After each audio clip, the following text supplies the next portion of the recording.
Hello, test, test. Could someone online please indicate if they can hear us? Yeah, we can hear you. Yes, we can hear you. Perfect. Thank you. All right. Thank you for being here, everybody. My name is Raymond Bro. I'm a utilities engineer with the California Public Utilities Commission, or simply the Commission. And today we're here for the Integration Capacity Analysis, or ICA, second quarterly workshop of 2026 in the high DER proceeding, Rulemaking 21-06-017, following Decision 24-10-030 implementation. Notice this workshop will be recorded and eventually posted to the Commission YouTube page.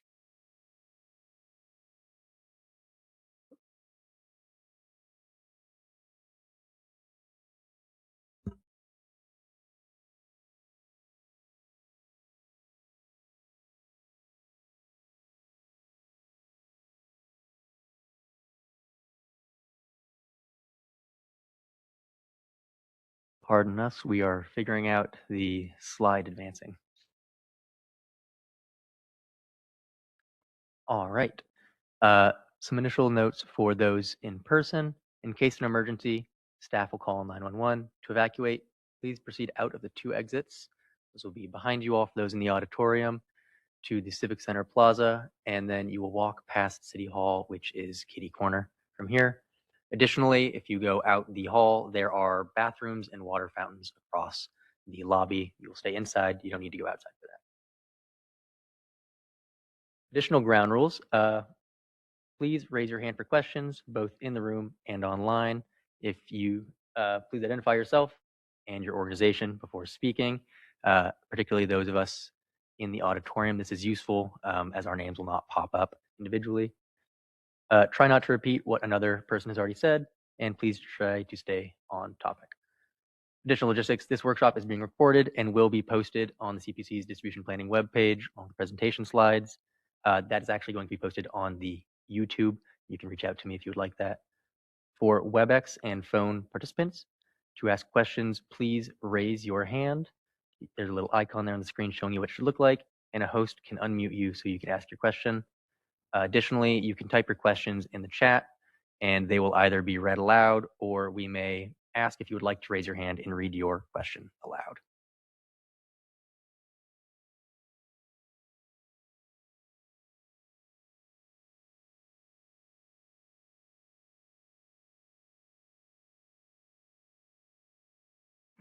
All right, now we will go over today's agenda. So some of the objectives today are to cover the IOU updates on ICA remediation and other improvements. And there's also a specific topic on the overview and discussion of the IOU calculation of reverse power flow through substations in ICA and how that is applied in redactions. So we'll start the day with introduction by Energy Division, which we are in currently, before going through the updates and Q&A for each utility, followed by a lunch break, and then we'll have a discussion on ICA values across the IOUs and why they vary briefly before we move into the safety bank or reverse power flow through substation discussion for the afternoon before we conclude. Now we'll go through a little bit of background. So on October 23rd, 2024, the Commission issued Decision 24-10-030 following a staff proposal from Rulemaking 21-06-017, which is the high DER proceeding. This decision ordered improvements to the distribution planning and execution process and the Distribution Resources Plan, or DRP, data portals, which host the integration capacity analysis maps, which are posting capacity maps. Specifically, there were ordering paragraphs to consolidate all ICA reporting into biannual reports, requirement for quarterly workshops to discuss all known issues, the ICA remediation plans, and any other concerns, including those reports. And then there's also the requirement for the utilities to file a Tier 3 advice letter or remediation plans. On August 26th, 2025, the utilities did file their ICA remediation plans in Tier 3 advice letters, and following protests, the advice letters were all suspended. Resolution E5440 was voted on during the April 9th voting meeting of this year, approving the proposed plans with some additional requirements, those being ICA data reporting clarifications, redaction guideline clarifications, ICA refresh rate tracking reporting, including a requirement to file an advice letter, except where refresh rates are not met, ICA concordance tracking and reporting, display of transmission substations on DRP maps, and the requirement to present on Safety Bank in this workshop. All right, we are a few minutes ahead, but San Diego, I see we're all online. Would you be ready to present? Hi, Raymond. Yes, I'm ready to present. All right, perfect. And I have the clicker, so please just let me know if you'd like me to advance the slide. Great, thanks so much. Good morning, everyone. I apologize. I fully intended to have my video camera on, but my laptop camera is not behaving this morning. So apologies that I can't share myself digitally in addition to not being there in person, but I appreciate everyone's patience and understanding. My name is Mary Sweeney, and I'm an electric distribution policy principal at SDG&E. Our agenda today for these general ICA updates in this morning will include an update on our work since the last workshop and a summary of both historical, in progress, as well as planned near-term activities.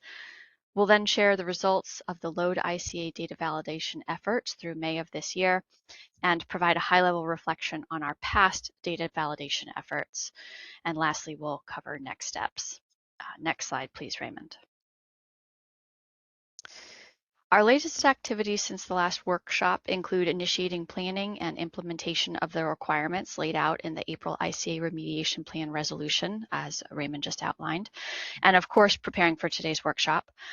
In the second quarter of this year, SDG&E received and responded to 9 customer inquiries regarding our ICA portal, and there are no further customer inquiries outstanding at this time.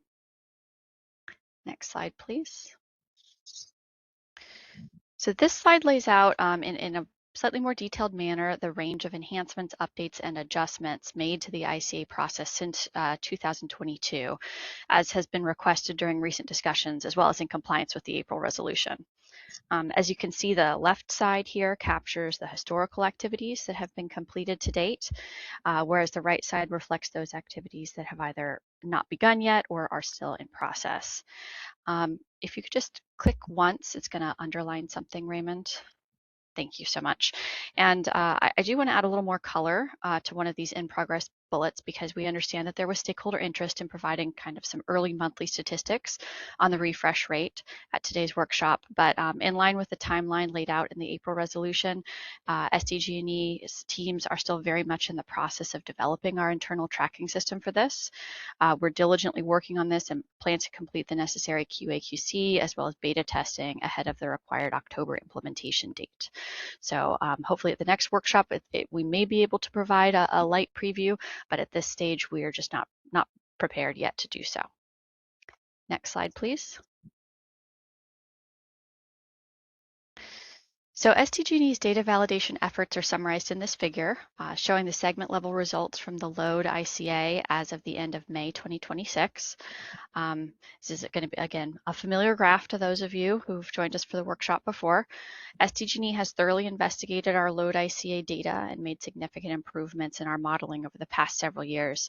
As outlined in several previous reports and workshops, I want to highlight particularly the annual report from 2023, which did summarize some significant efforts that were made. This is translated into a significant reduction in the number of line segments showing zero load hosting capacity, this 6.9% on the far left side. These values are expected to fluctuate month to month, of course, as new load interconnection requests are received and other system configuration changes are made. Next slide, please, Raymond.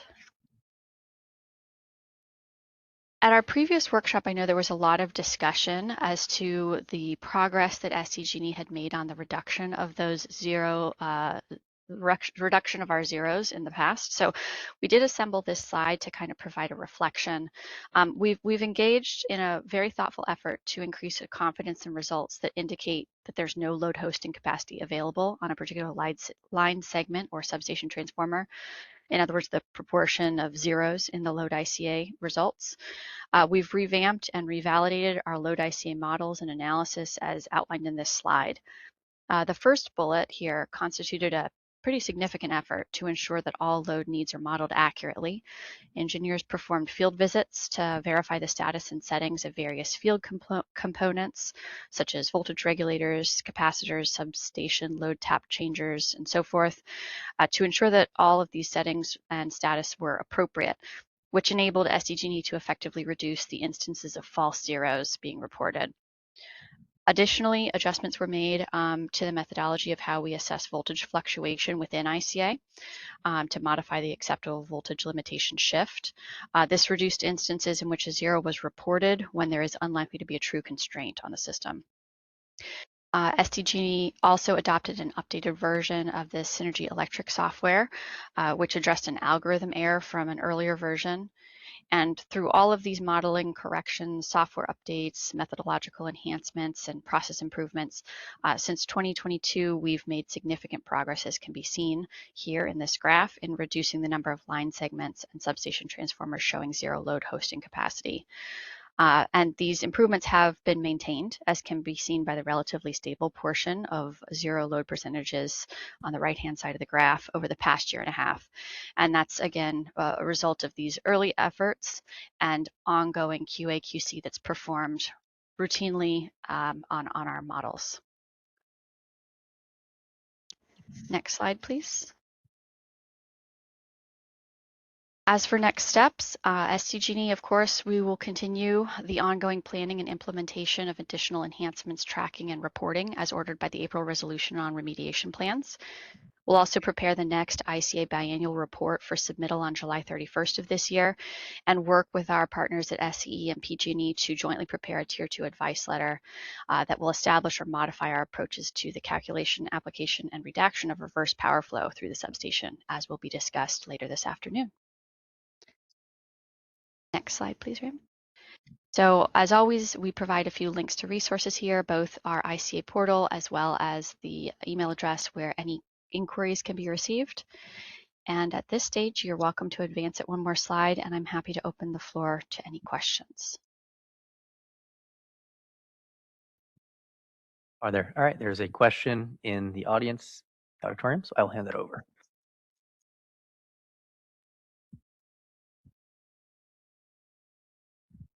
Hello. Yeah. Hi, everyone. It's Sky Stanfield with Shoot Mahaly and Weinberger on behalf of IREC. I want to start us off, although I may ask Brian Leidick, who is online, to join in here.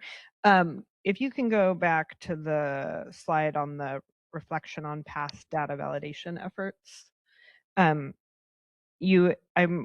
interested in learning a little bit more about the modified voltage analysis methodology.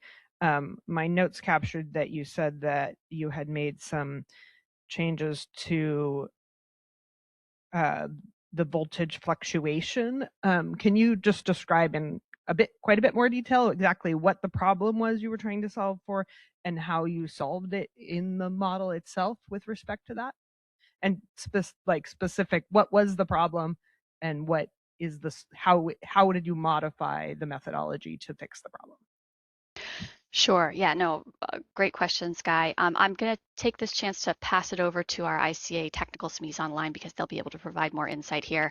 I believe Zohaib is on. If you want to unmute yourself, introduce yourself, and follow up on Sky's question.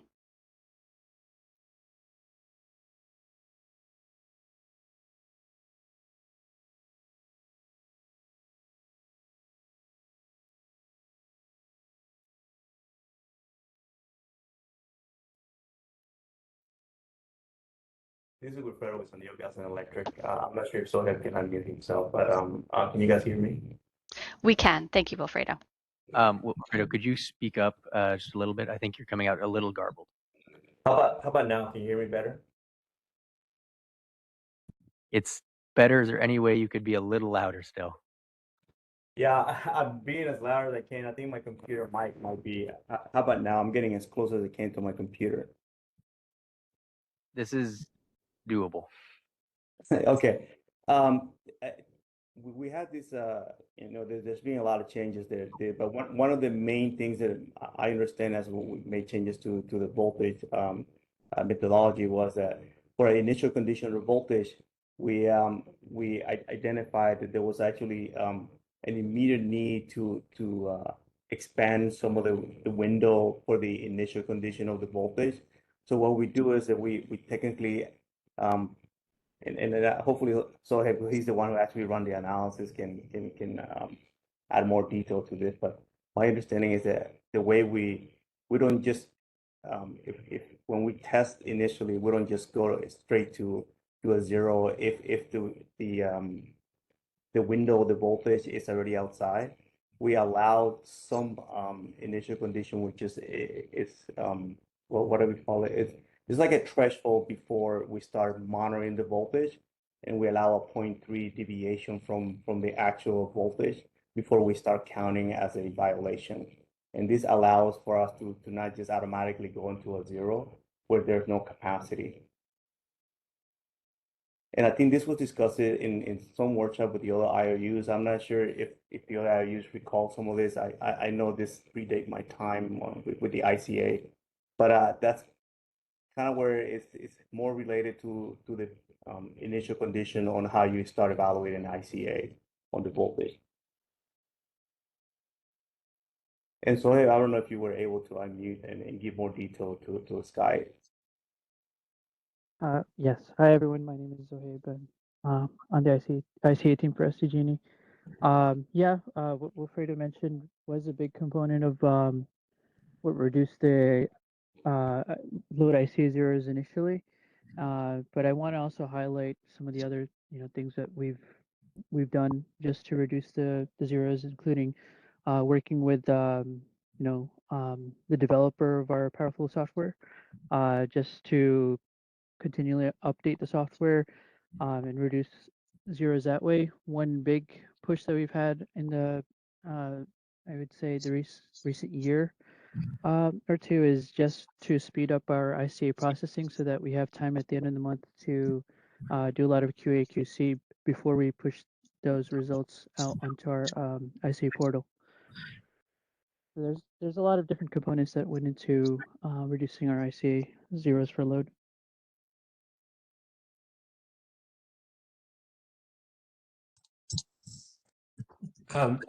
This is Brian. Could I ask a follow-up for Zohaib? Go ahead, Brian. Zohaib, I didn't quite catch with the initial condition. Was that for voltage variation, or can you just kind of describe the mechanics of how the initial condition plays into the what evaluation you're doing there? Yeah, so basically there's a buffer. If there is a pre-existing issue on a circuit or a bus, pre-existing voltage issue, and this is talking about steady state voltage, we don't want to limit our capacity and limit a generator coming on, or in this case load coming online, just because of pre-existing issues. So we have a buffer where we increment load on a particular segment and then wait until that load from the initial condition moves by 0.3 volts, and that gives us our capacity value for load.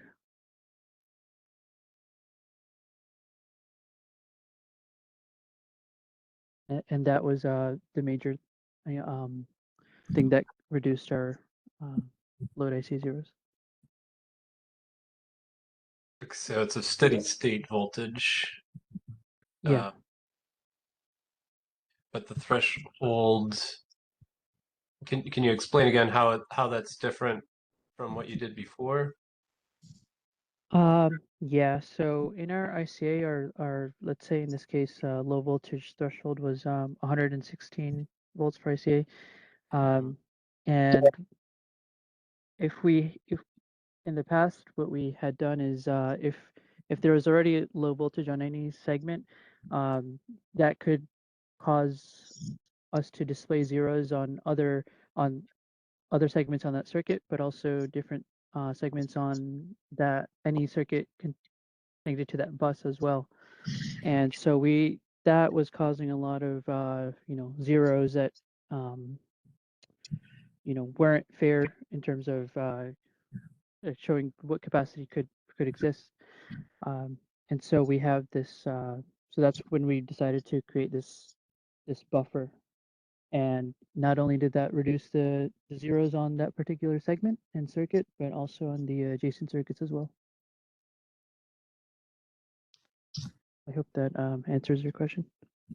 Okay, thank you. Yeah, I mean, we might, to the extent we might want to explore this and how, whether the other IUUs could benefit from doing something similar if they don't already, then might need, a written out explanation just to make it fully clear, but appreciate it.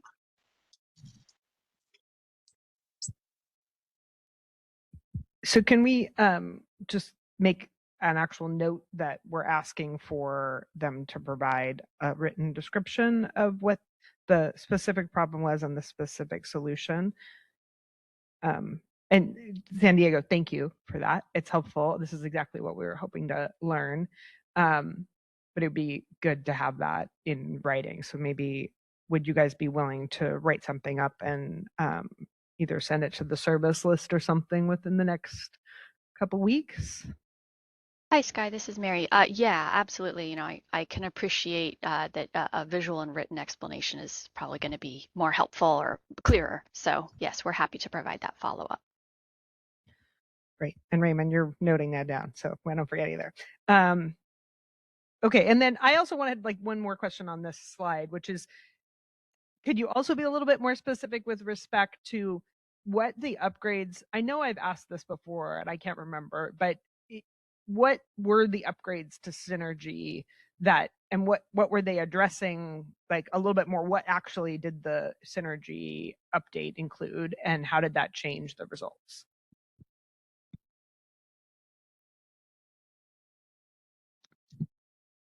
From what I see here in our notes, it was a kind of had to do with the algorithm within Synergy.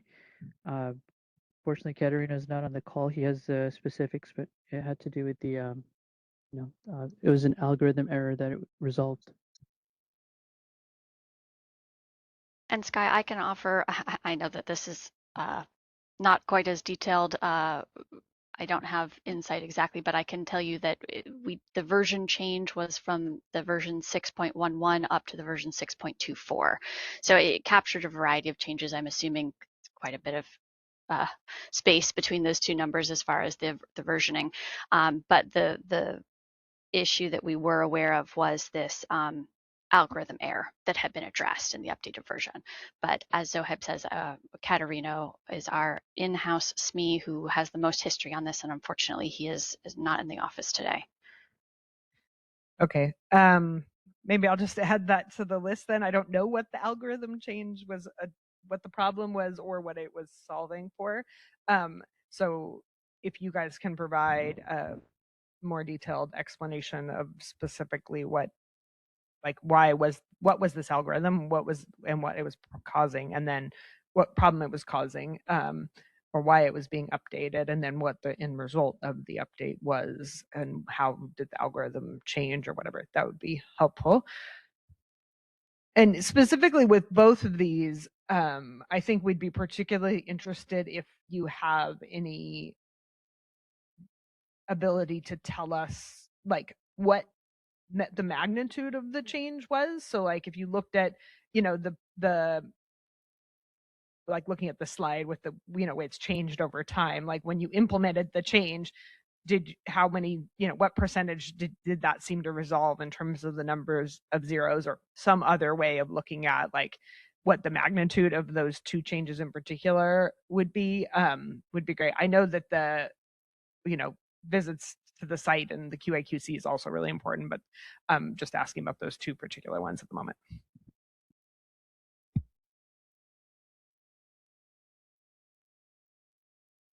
All right, with that noted, we do have a online question from Anthony. You should have a request to unmute.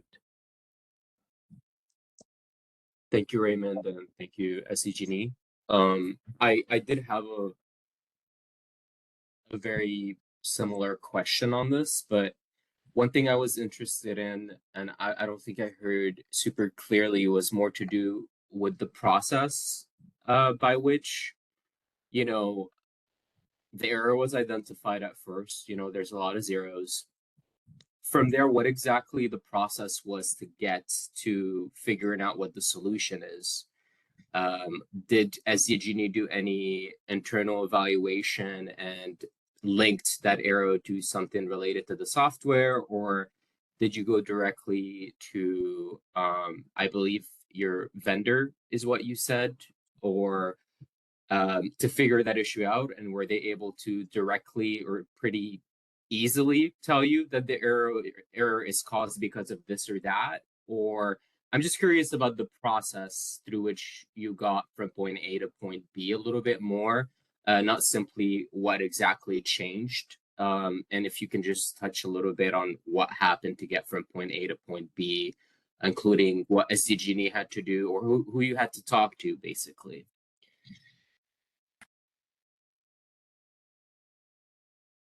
I can start off with the response, and I'll let the team jump in if there's anything else that they want to add.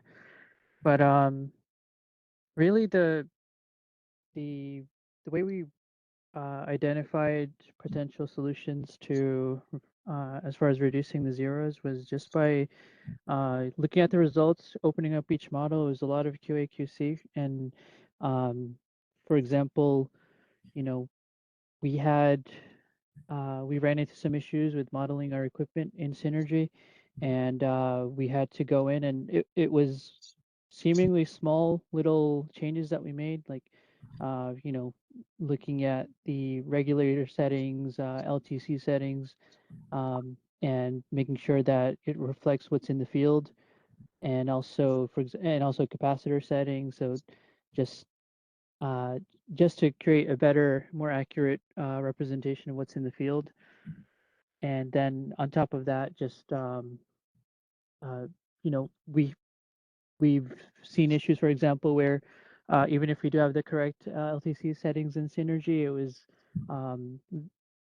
the regulator working with all the other line devices in terms of regulating the voltage. We had to work with Synergy on that as well, so that they weren't kind of competing in terms of trying to regulate the voltage. I know that was one big fix we had. So it was a lot of different things, and the way we identified it was just by opening up the results, ICA results, and seeing what's happening at each hour for each node, and then seeing what other equipment is near that node. Just a lot of troubleshooting that way. Thank you. That's really helpful. So what SDG did is look at each of the problematic nodes and try to link that to some sort of root cause, sometime through trial and error, until you started identifying maybe some patterns that could be repeated and be the root cause of some of the different issues. Eventually, you were able to reduce all of the numbers by doing that process. Is that kind of a good understanding? Yes. Thank you. That's very helpful.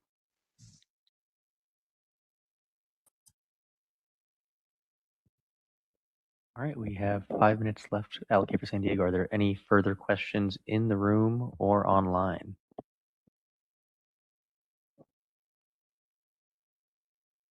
Seeing none, I believe we can move to PG&E a few minutes early. That's all right.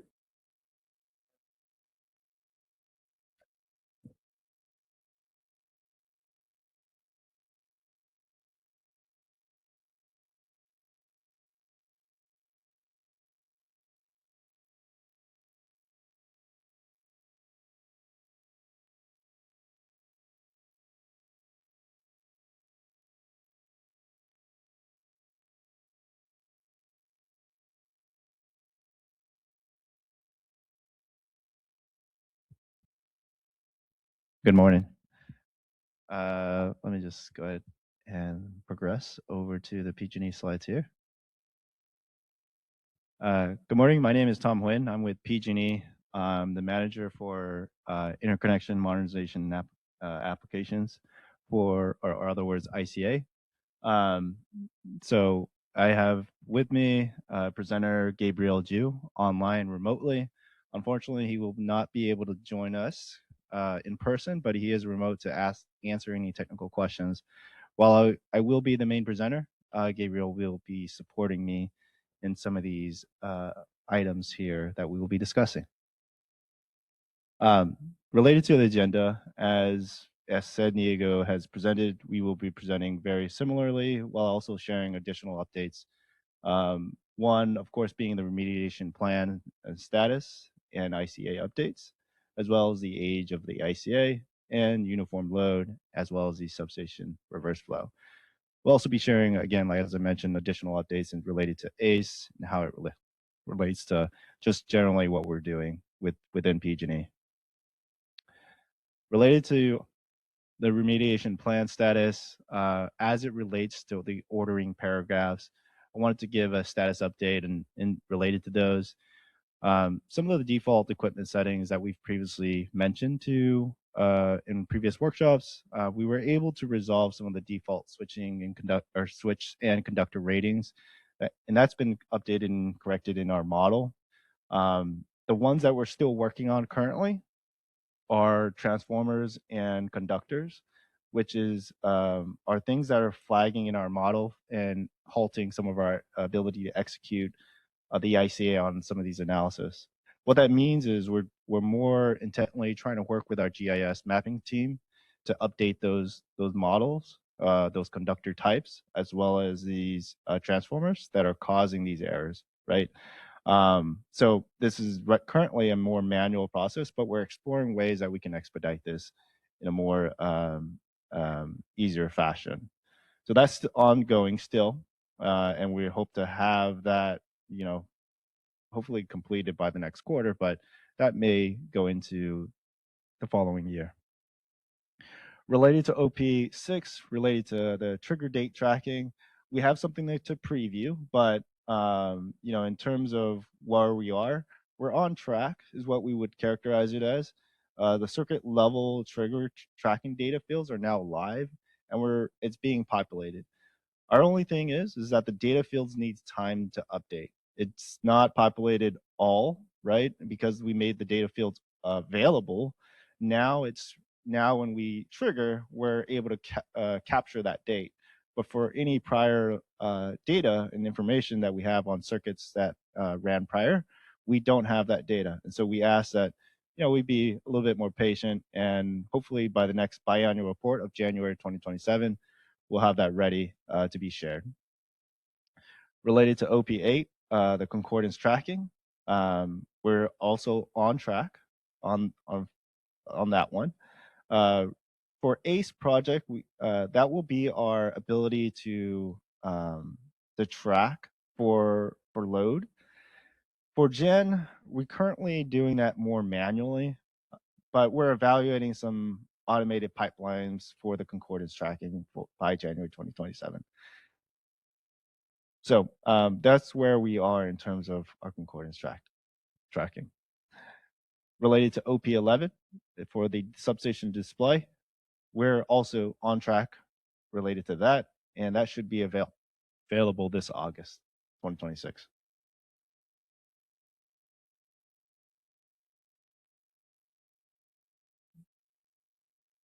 Yeah, sure.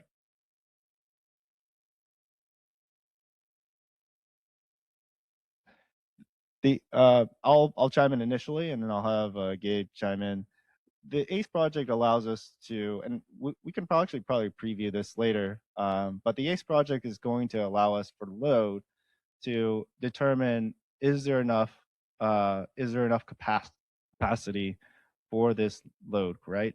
And so it does a pre-assessment already for that load, and it understands what the customer is applying for, and then runs a load ICA. Those two data fields are going to be captured. What does the applicant want to apply for, and what does the load ICA say? With that, it allows us to understand that, hey, this is potentially going to have concordance or not, right? So that's an ability. I'll chime in, or let Gabe chime in terms of what other details. Yeah, those online, we couldn't get the question. I don't think the microphone was on. Yeah, hi, sorry, I was jumping in before I had the mics. This is Sky.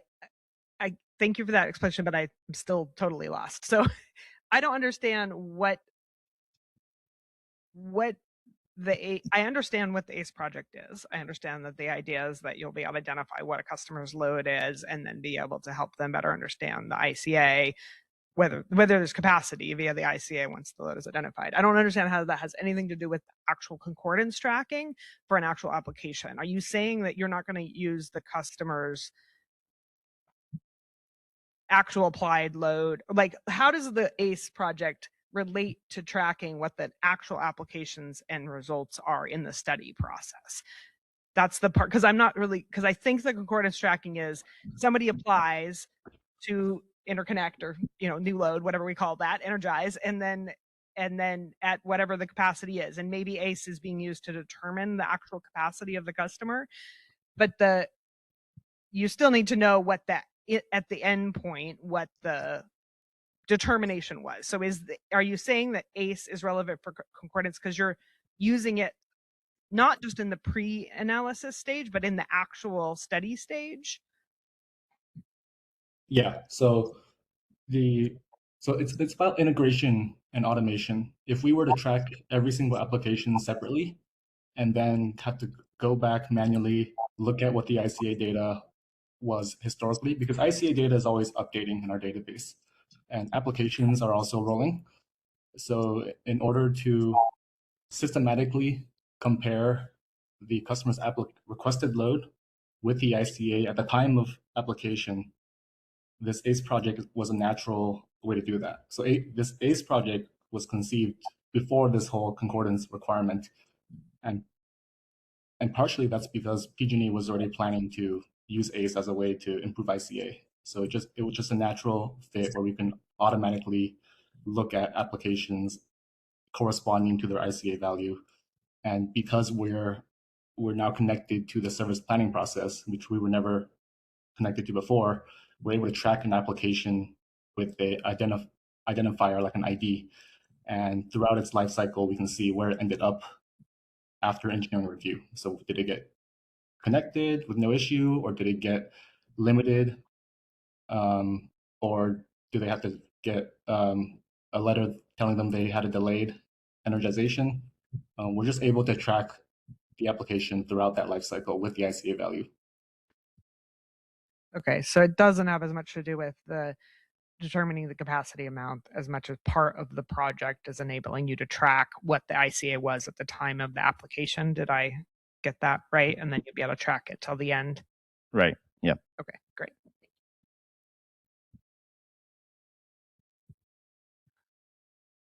All right.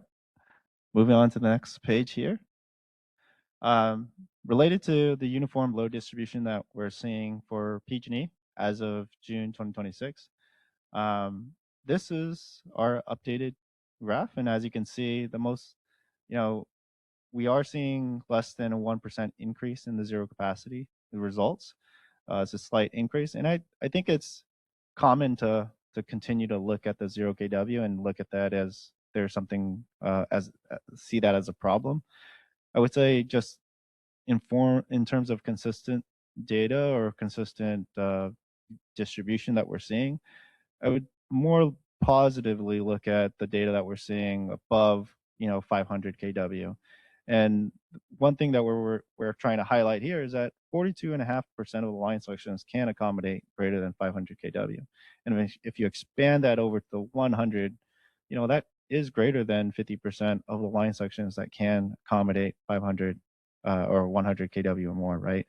I know we're going to be talking about the comparisons later as part of this, but I would say just try to focus more on that body of the body of the graph, which is between that 100 and 4 megawatts. That's where you want to more positively look at where the capacity is. That's what I would say. Just to save my question until the end, or you want to engage? I think it might. I mean, if you could, I'll take the question. One question here. Okay, hi. Okay, so I don't understand why you're saying we should focus on, we should just ignore the zeros and look at the ones where there is capacity, because that's what I'm hearing you say. I hear what you're saying. I'm not advising you to not look at the zeros. We are looking at, why are you advising me to look at the other line sections? I'm not sure I understand why. I think it's sort of like easy for our eyes to catch the biggest thing, right? On a graph, on a chart. So you're saying it's positive that 42.5 sections have 500 kilowatts. I think it's a way to think positive about the data. Yeah. Okay. I love the think positive, but the other alternative is 35.2% have zero hosting capacity, right? Understood. Okay. So why don't we talk a little bit about that? If PG&E was asked by the regulator to say how much of your system has no capacity, would you say it's 35.2%?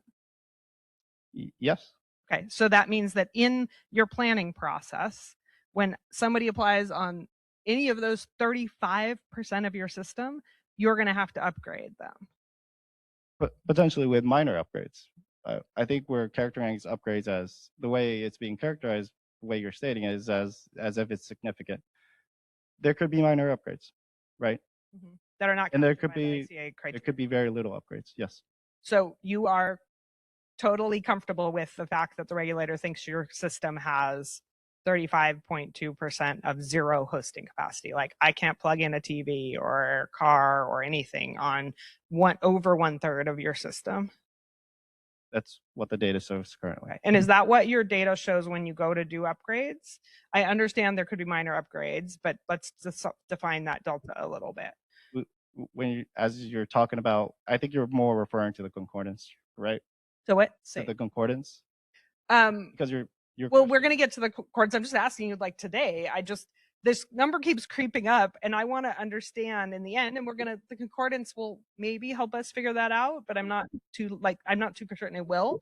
I'm trying to understand, like, it seems like a crisis, like a massive headline level crisis, that a major utility in California has zero hosting capacity on 1/3 of its system. But I don't think that that's really, I'm asking you, are you really saying that?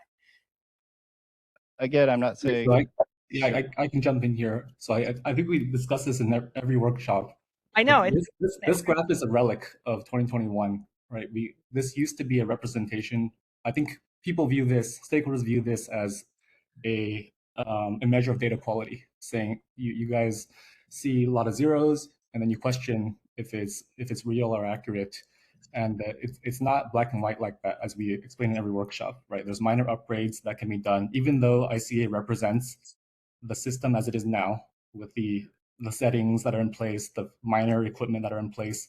This is accurate. But when somebody applies, engineers have the bespoke ability to make minor upgrades that don't really count as a capacity project. So that subset where ICA says there's no capacity and the engineer is able to make a minor upgrade, that's not captured here. I don't know if there's a great way to capture it here.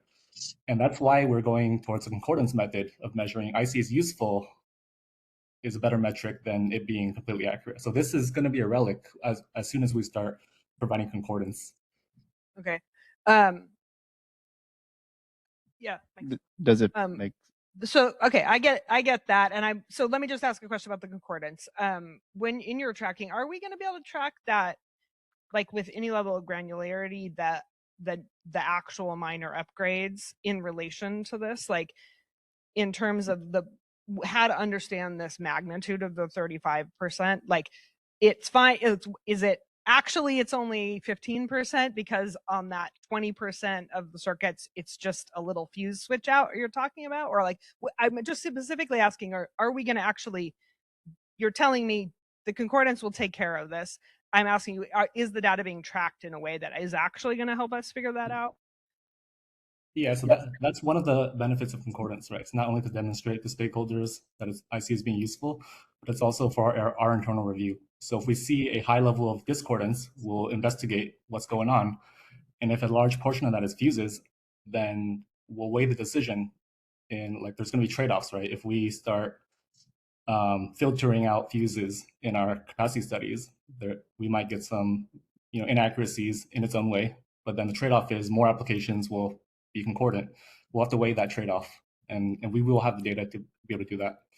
Okay, so I'm hearing you say that come a year from now or whenever it is, we're finally going to get the concordance tracking, that you will be able to identify what those minor upgrades were so that we have ability to assess whether there's something that we might do with the ICA itself to better accurately reflect whether there is actually zero or whatever the number is, coastal Right. capacity. Yeah, exactly. Yeah, we view that as, I mean, that's one of the main reasons we're doing it, right? So we can, like, this is not a good measure of accuracy. Right? We're just mandated to make this graph. You're only doing it because the commission required you to do it. So I love to hear that you are excited about it. I'm not saying Yeah. negative, but I don't No, know. I'll make a correction there. This ACE project is something that we wanted to do on our own. It wasn't something mandated.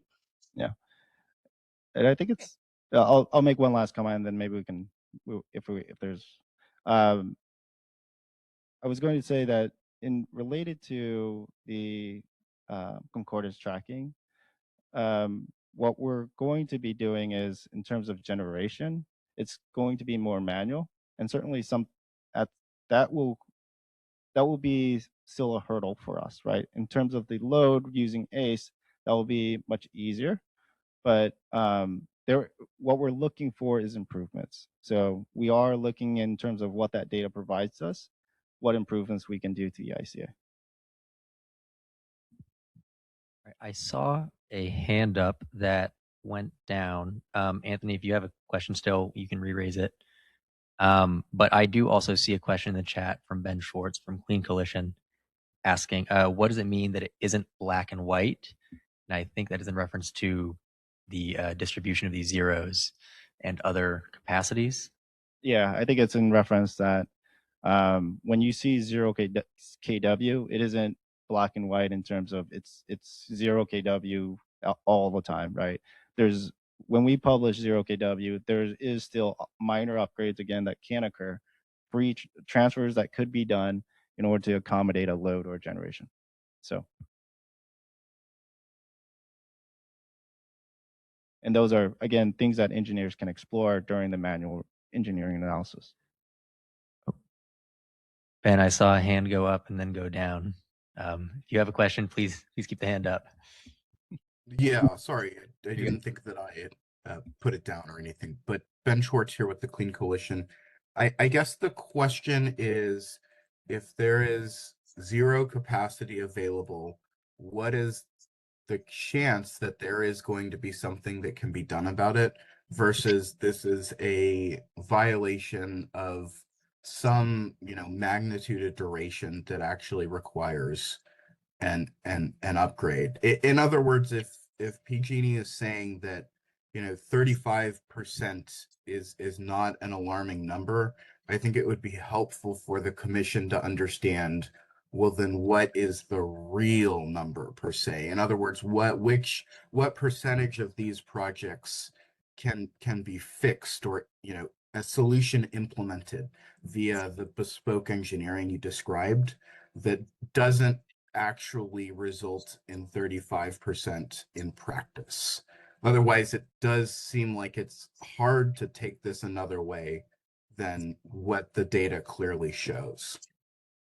Definitely understand. I understand the question as well, Ben. In terms of the concordance, I think part of your question is answered by the concordance for the ability for us to understand, what that engineering solution is and how much of that is affecting those 0 kW. So I think through progress and through time, we will find out and eventually have an opportunity to improve the ICA.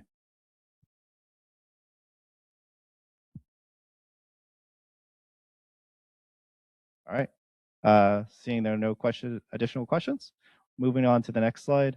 The next slide is about the circuit publication age of as of June 2026. One of the major things that we'll go ahead and point out is that we do see that there is a significant decrease if we sort of look in that leftmost column here, less than 3 months. We do see that the March 2026 3-month publication, we were seeing 66.3% or 19 or roughly 1,973 circuits. And we decreased over to an average of 1,357. There's a lot to sort of dissect from this. We had really good March publication. A lot of ICA circuits were on average being run in the month of March and prior. We had run into some bugs related to SIME, and that has hindered our publication process a little bit and our ability to run ICA. So we're working on those solutions with the vendor, and hopefully we'll be able to resolve some of the issues, the server bugs, server issues that we're experiencing. So we are seeing a current slowdown, but you know, throughout the next few months, we are seeing publications of around 800 circuits for Leica and Geica for generation ICA and Load ICA. We wanted to preview this with some of the information that with some of the triggered snapshot data that we're currently able to capture. Now, one thing to note from this data that you're seeing is that most of the circuits that were updated were from previous cycle, right? As we mentioned before in previous workshops, we converted our system over from Grid Unity platform over to SIME server late last year. And what that created was a backlog of circuits for us to run. The way to the things that you're seeing here is that we've triggered 293 circuits as of May 2026. We updated 441 circuits. The circuits that were updated later in the cycle or were part of the backlog were about 242. So in terms of what we can do or PG&E can do in terms of updating circuits by the amount that was triggered, there's capability there, right? And so the way to look at the way that we're seeing this is we have the capability of updating 441 circuits, right? There is currently triggered only 293. There's an operability for us to run more circuits than what is triggered. So as we move into January 2027, we don't see this as a problem for us, but we see this as an opportunity for us to continue to update the triggered circuits that we have from the previous cycle. That would obviously exclude some of the problematic circuits. Those are things that we're still analyzing in terms of, you know, circuits that continue to have issues, whether that's through the server or through the ICA analysis. So related to the ACE program here, I think everyone is probably more familiar. And actually, Gabe, do you want to just go ahead and chime in on here in terms of what ACE is and what status we are in and where we plan on implementing? Yeah, sure. We presented this before, and it's been in our reports, so we can keep it relatively brief.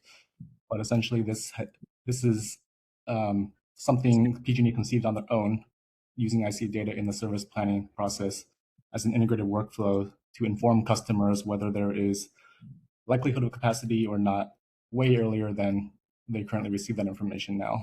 And that's because there's long wait times to get that information because each application has to go through engineering review. So this will allow that customer to have visibility over their interconnection status. And the solution is basically two-pronged. One is a standardized and automated way to calculate their load. Currently, it's based on manual spreadsheets. The engineers' methods, they all differ.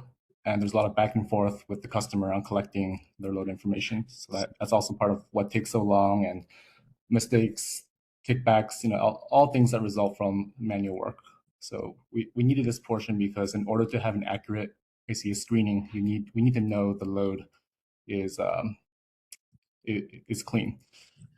So the second part is the automation itself, where we call our API, our ICA API, to get the hosting capacity data and make a logical decision based on the customer's load, and then it'll give that information to the job owner, who can then communicate that with the customer.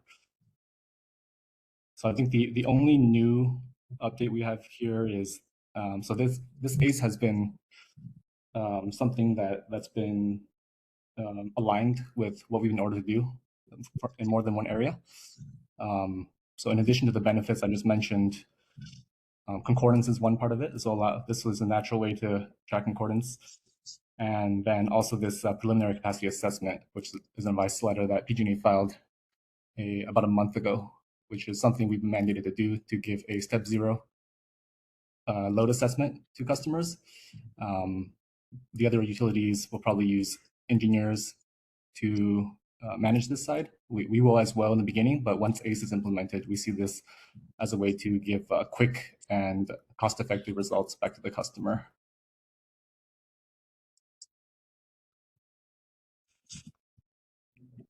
Thank you, Gabe. And in terms of just sort of closing here, I think in terms of the updates that PG&E has related to ACE, related to concordance, and related to tracking, I think we're moving at the pace that we need to in order to be in compliance, while also exploring things that, with ACE, exploring things that would also benefit, PG&E, but also the customer as well. Again, we're looking for improvements here. ACE is an opportunity for us to improve the ICA analysis as well as do the concordance tracking. And there's a lot of great things that the ICA is moving forward with for our PG&E team. With that, we'll take additional Q&As. All right, we actually do have we have two raised hands online, so I'll go to one of those first, then we'll go to in the room, and then we'll go to the second raised hand online. Ben Schwartz from Clean Coalition, you should have a request to unmute. Thank you. Ben Schwartz with the Clean Coalition here. Can we go back to the slide titled Additional Updates E5440 Table 3? Perfect.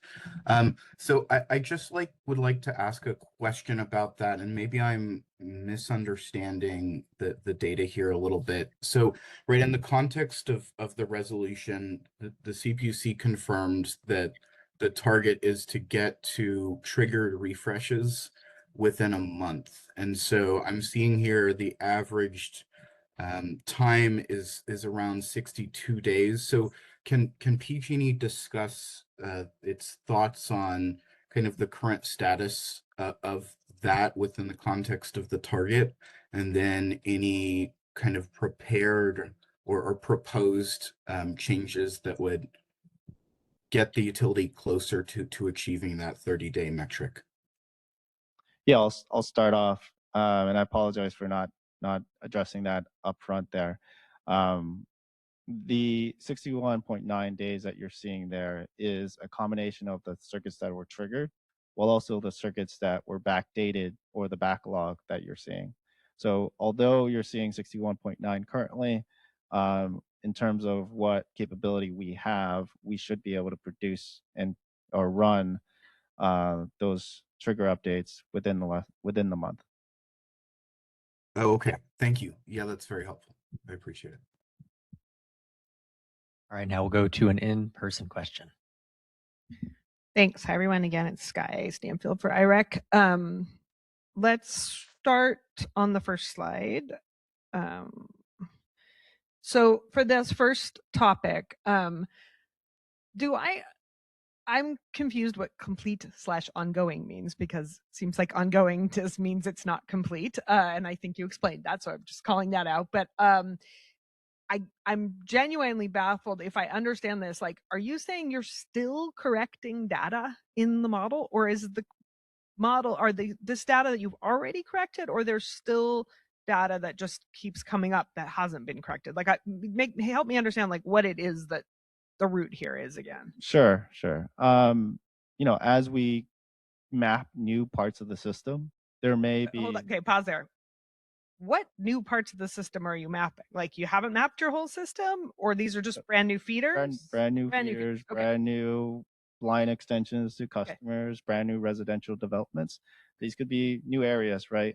And so as we map those systems, or as we dissect these systems, and as we make changes within the GIS system, there could be things that are done that doesn't exactly map to a conductor code for PG&E.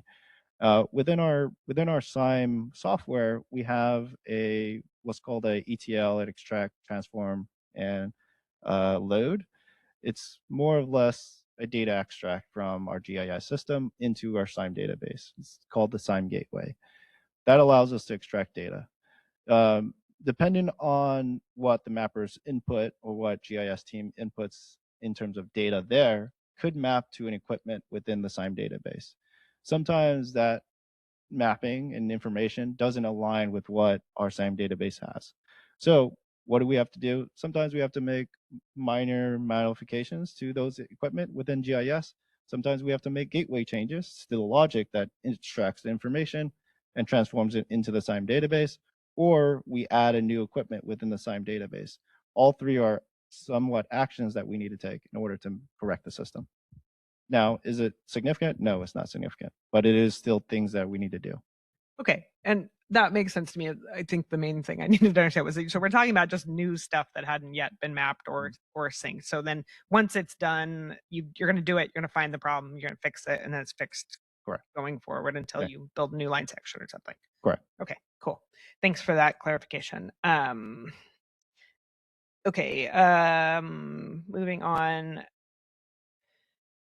to the same slide that Ben was asking about, the May 2026 snapshot. Okay, sure. Yeah. So first of all, super nice to finally see some of the data here. We've been asking for this for a long time. So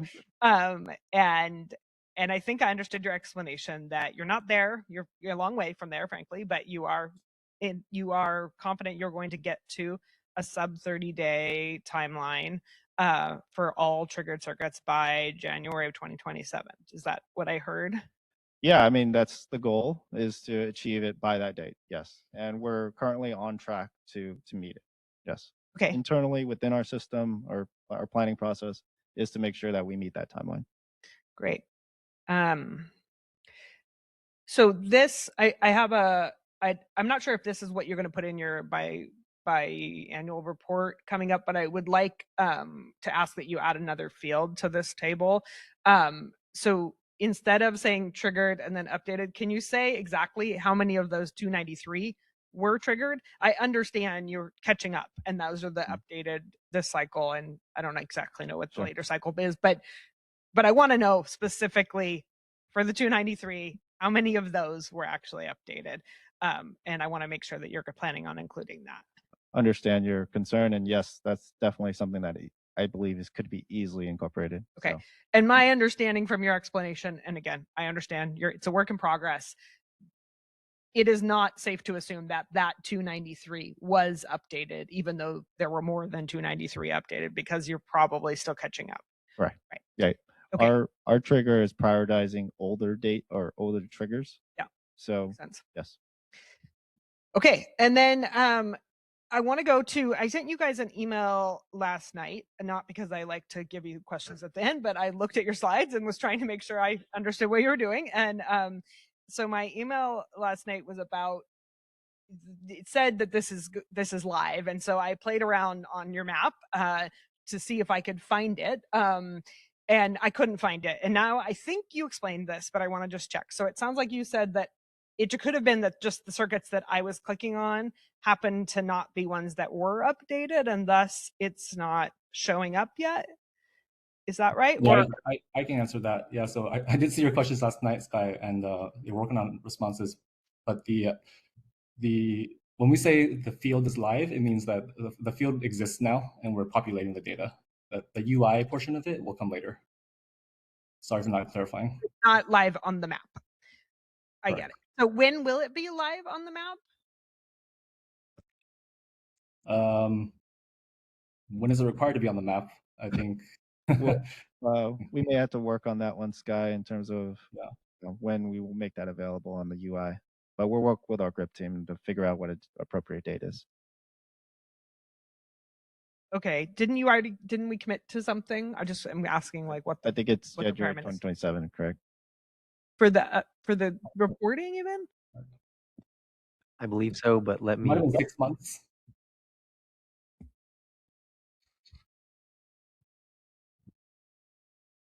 Because I think my memory is that you guys committed to doing this a while before.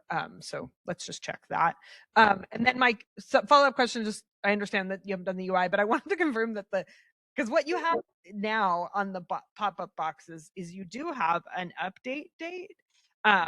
And I want to make sure that it's going to say both the trigger date and the update date. And then I wanted to understand if the update dates are different on a circuit for load and gen. So if you now on PG&E's map, this took me forever to figure out last night, but you now have to select different things to look at load and gen. You don't get the same information in the pop-up box. But my question is, if a circuit was updated for load, say in May, was it also updated for gen in May necessarily, or not necessarily? Not necessarily, I believe. No, we analyze load and generation separately. So like a load circuit could trigger, but the generation side wouldn't. That's possible. So that's why you might have been confused. Okay, that answers my question. Thank you. Yeah. I think the other questions I had from last night all relate to the issue we're going to talk about later, but the safety bank. But I have one more question on the next slide. So I wanted to, this relates to the use of ACE as the engine for the preliminary capacity assessment. So I'm going to link two things together here. We just had that difficult conversation about why it's still 35%, and you're assuring me that actually it's not really, I shouldn't view it as 35. It's not black and white, as you said, because there could be minor modifications. When you are doing a preliminary capacity assessment using ACE, do I understand that you will not be able to identify for a customer if there are those minor modifications because you're not actually touching it by an engineer? I would say not 100%. So concordance is going to allow us to tweak it as close as possible without an engineer. But there's always going to be things the engineer can do that the ICA can't. But this is the preliminary capacity assessment. Even though somebody's taking a look at it, they're not doing a full study. They're not running it with their full set in time. I understand that. That's for the actual application. So what I'm asking is the preliminary capacity assessment anything different than just looking at the ICA results? Like if I was able to figure out what my load might be, and I understand that why you guys want to do ACE, because it's not always clear to the customer what their actual load will be. But if I was a sophisticated customer and was able to figure out what my load be, is there any reason for me to request a preliminary capacity assessment? Or you're just telling me what I can see on the map? Like what's different? Is there anything different as the part? It's what you can see on the map. It's also a way to standardize the load that comes in. But I mean, so there's two parts of it, right? It's the screening part and the load calculation that gets standardized. So a customer just looking at the map might not calculate load the same way that we do. So that's one part that can get standardized. But I mean, we could debate all day about this PCA. Like we're also in the same position where we don't really see a benefit to this, but here we are. Well, I'm not debating. I just am trying to understand what you're doing, Gabe. So I appreciate that. So my understanding is I understand the value of the ACE, I understand why you're doing ACE and what ACE does, which is help figure out what the actual load would be. And I understand a customer may not do that the same way you do it, and that's why you're doing ACE. But once you have that value, all you're doing is comparing the ACE, the customer's load. I'm using it, I don't know if that's the right way to use ACE, but the customer's load with what's already in the ICA map, which is publicly available. That's right. I just wanted people to understand that. That's what it is. It's not the same thing, I think, that what the other IOUs are doing through their PCA. And none of you want to do the PCA, but I just want to make sure people understand what they're getting when they do it. Sure. Right. Yeah, and that's the level of effort we expect for something as preliminary as a PCA. I would probably more look at this as an opportunity in a way, right? Because when we look at the applications, when we look at the PCA, that gives us a more indication that customers are interested in this area, right? Versus a person just looking at the ICA map, right? A person looking at the ICA map is clicking everywhere, essentially, right? A PCA is an opportunity, the way we might be able to think about it, as customers interested in this area, and they may likely submit an application. What is that in terms of create? That creates engineering, or that creates a future down the road where an engineer might be like, hey, I know there's interest here. I'm getting plenty of PCAs around this area. Maybe there's opportunities there in terms of, creating capacity or doing a load transfer, getting ready for upgrades that might be helpful for that customer, right? So while we might look at PCA as hey, it's just your load ICA being published and you're just telling it to the customer, but it might be opportunities, right? But it also might be opportunities for us to do analysis and create different types of things where our analysis can be more accommodating for a customer, right? Yeah. The reason, and I appreciate that. Like I appreciate that. Like, sooner you guys know people are looking, that the load process is really different from generation. So, but I also think it's important for customers to understand what they're getting with the PCA because of just even the minor upgrades thing. Because the idea is that a customer is never going to submit an application to you if they're discouraged by the fact that the PCA has told them there's no capacity. I guess you're only going to get those applications if you haven't discouraged them from applying at all by giving them information that's not really the full picture. And I just want to say, for the record, I do understand that there's a huge balancing here between asking you to do an entire distribution flow impact test or whatever the power flow before you have an application. But I think it's really important that the public understand, that load customers understand what is a PCA really telling you, so that they're not choosing sites that might only need minor upgrades. And those are all my questions for now. Thank you. All right, we do have a raised hand, which I think will be two raised hands. And we'll get those, and then we'll pivot to PG&E. First up is Anthony. You should have a request to unmute. Thank you, Raymond, and thank you, PG&E. I have a couple of questions on the additional updates for the May 2026 snapshot slide first that I would like to ask. Just starting off, I want to just confirm just a couple of questions here. First of all, is it fair to say that the 441 updated this cycle don't necessarily include the 290 feet triggered, right? That's kind of the understanding here. Yes. Okay. I'm curious how common it is for you to have, the capacity to update more circuits per month than it is triggered. Is that usually the case where, like here we see you were able to update about 441 in that cycle?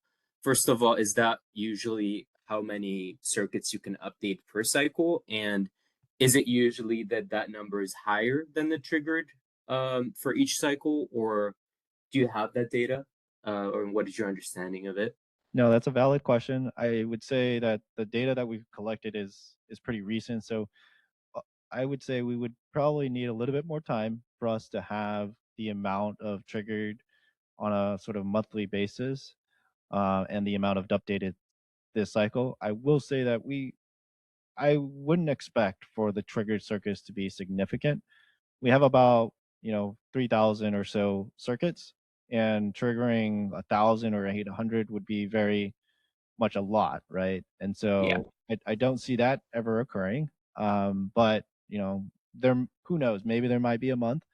But I would say in terms of the updated this cycle, generally we should be able to meet the amount that's triggered. But right. Yeah. Okay, so I guess could I deduce from looking at this that potentially the reason that the 293, are not updated within one cycle, they're taking an average of 62 days, is because there's some sort of backlog that 441 is still trying to catch up on before it can start updating everything that gets triggered each cycle. Yes, that's correct. Okay. Is there any way to tackle that backlog and catch up, basically, or is it just going to be a certain amount of time before it naturally catches itself up, or are these things you're still looking into as you're collecting data? That's going to be something that we still look into as we collect the data, and as we move forward with the next few months, we'll have better eyes on what we should be able to update as part of the trigger cycle. So we just need a little bit more time.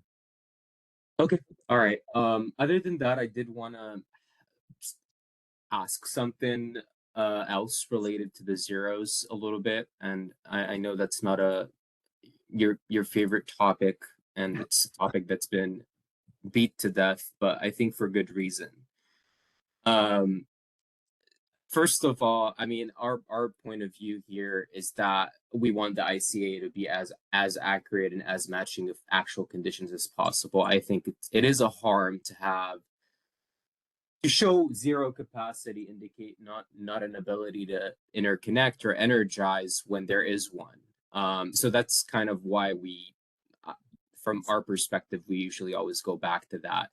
I want to just say that I appreciate you looking into and starting to consider the concordance reporting and checking that you'll be doing and how these results could change how you potentially model the ICA.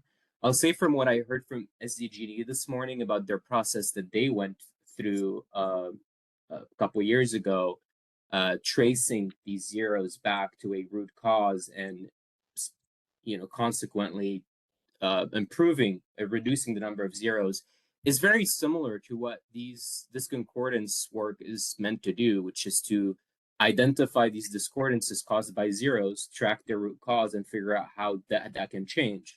I heard you mention one of the things that could potentially be a fix is if it is shown that this is due to, minor equipment setting changes, etc., that maybe the way the ICA is modeled could now incorporate the fact that some of these equipments are minor setting changes, therefore they don't need to show a zero.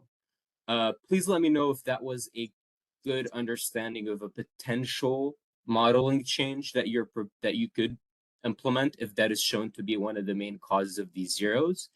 My main question here, though, is that my understanding is that the ICA models should, for the most part, work the same across IOUs. So I'm curious, would that potential equipment setting issue that was mentioned, is that unique to PG&E's electrical distribution system, or is it unique to PG&E's models? The reason I'm asking is because I'm just curious now whether SDG&E had that same issue or that was part of what they identified and they had to model around, or is that something that so I'm just curious how prominent you think that is in the 35% and whether that's unique to PG&E system or its model. Sure, I'll answer the minor question in the very beginning first, in terms of the minor upgrades, right? And potentially showing that as you're reducing that zero based off those things. That would be something we would have to look into. Again, reducing the zeros because of minor upgrades, those are more nuanced based off what engineers can do, right? And while we may think of it as simple, it may not be as simple as we say, meaning that load transfers, for example, could be things that are much more staggered, much more engineering intensive of what does this load look like on the other circuit? What does that generation look like on the other circuit?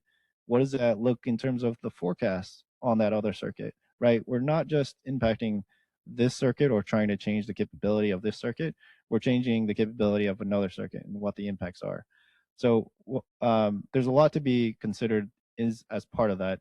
and it's not just, you know, hey, you did this minor upgrade, change these to zeros, change these zeros to some other KW, right? So, but I will say that I believe that is an improvement in terms of how we can think about things. So there is still something that we're going to explore. I'm just not saying that it's automatically going to be something that we commit to into producing some zero or reducing the 0 KWs.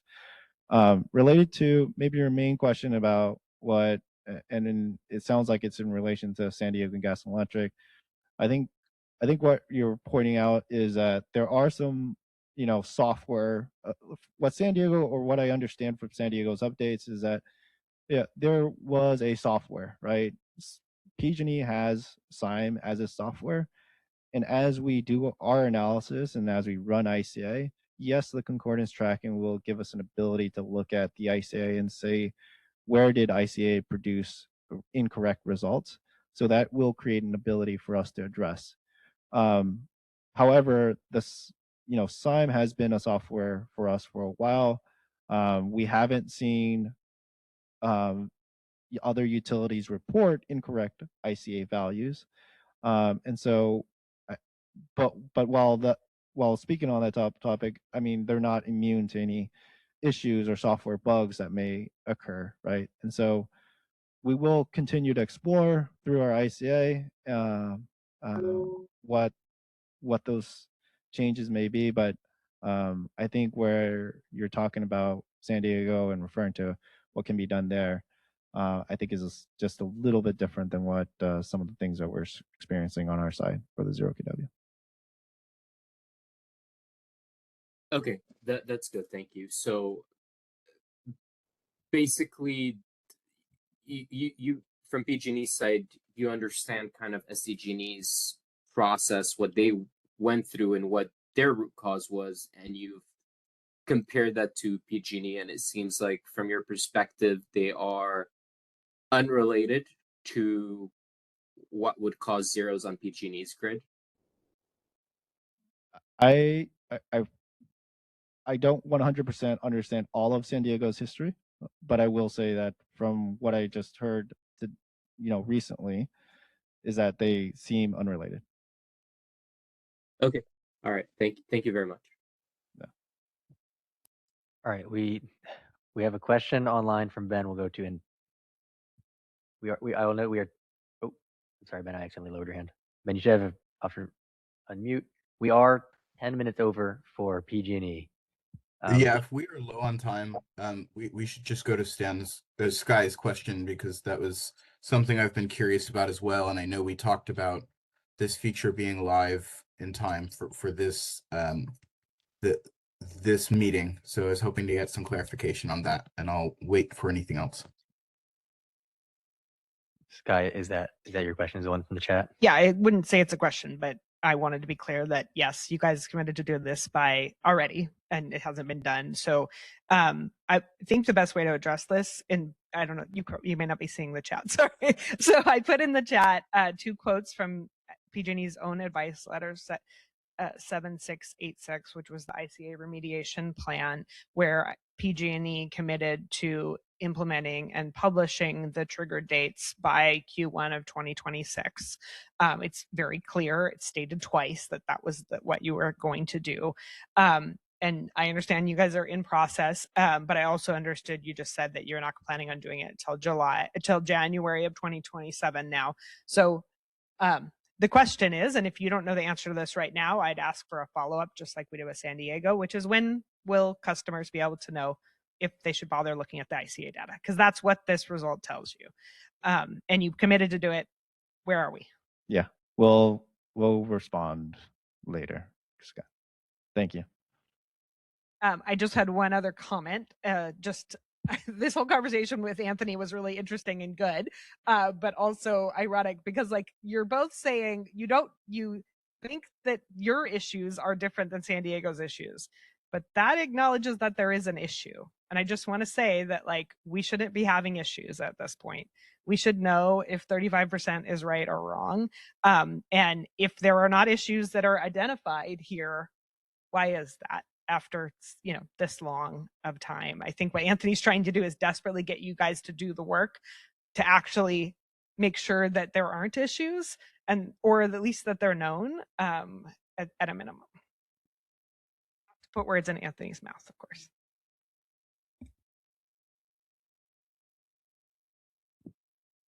All right, well, with that, I think we will switch over to SCE. Let's see if we can advance the slides. Oh, 1 second. It appears that the slides are advancing in the auditorium, but not online. So I'll invite SCE to come up while I figure that out.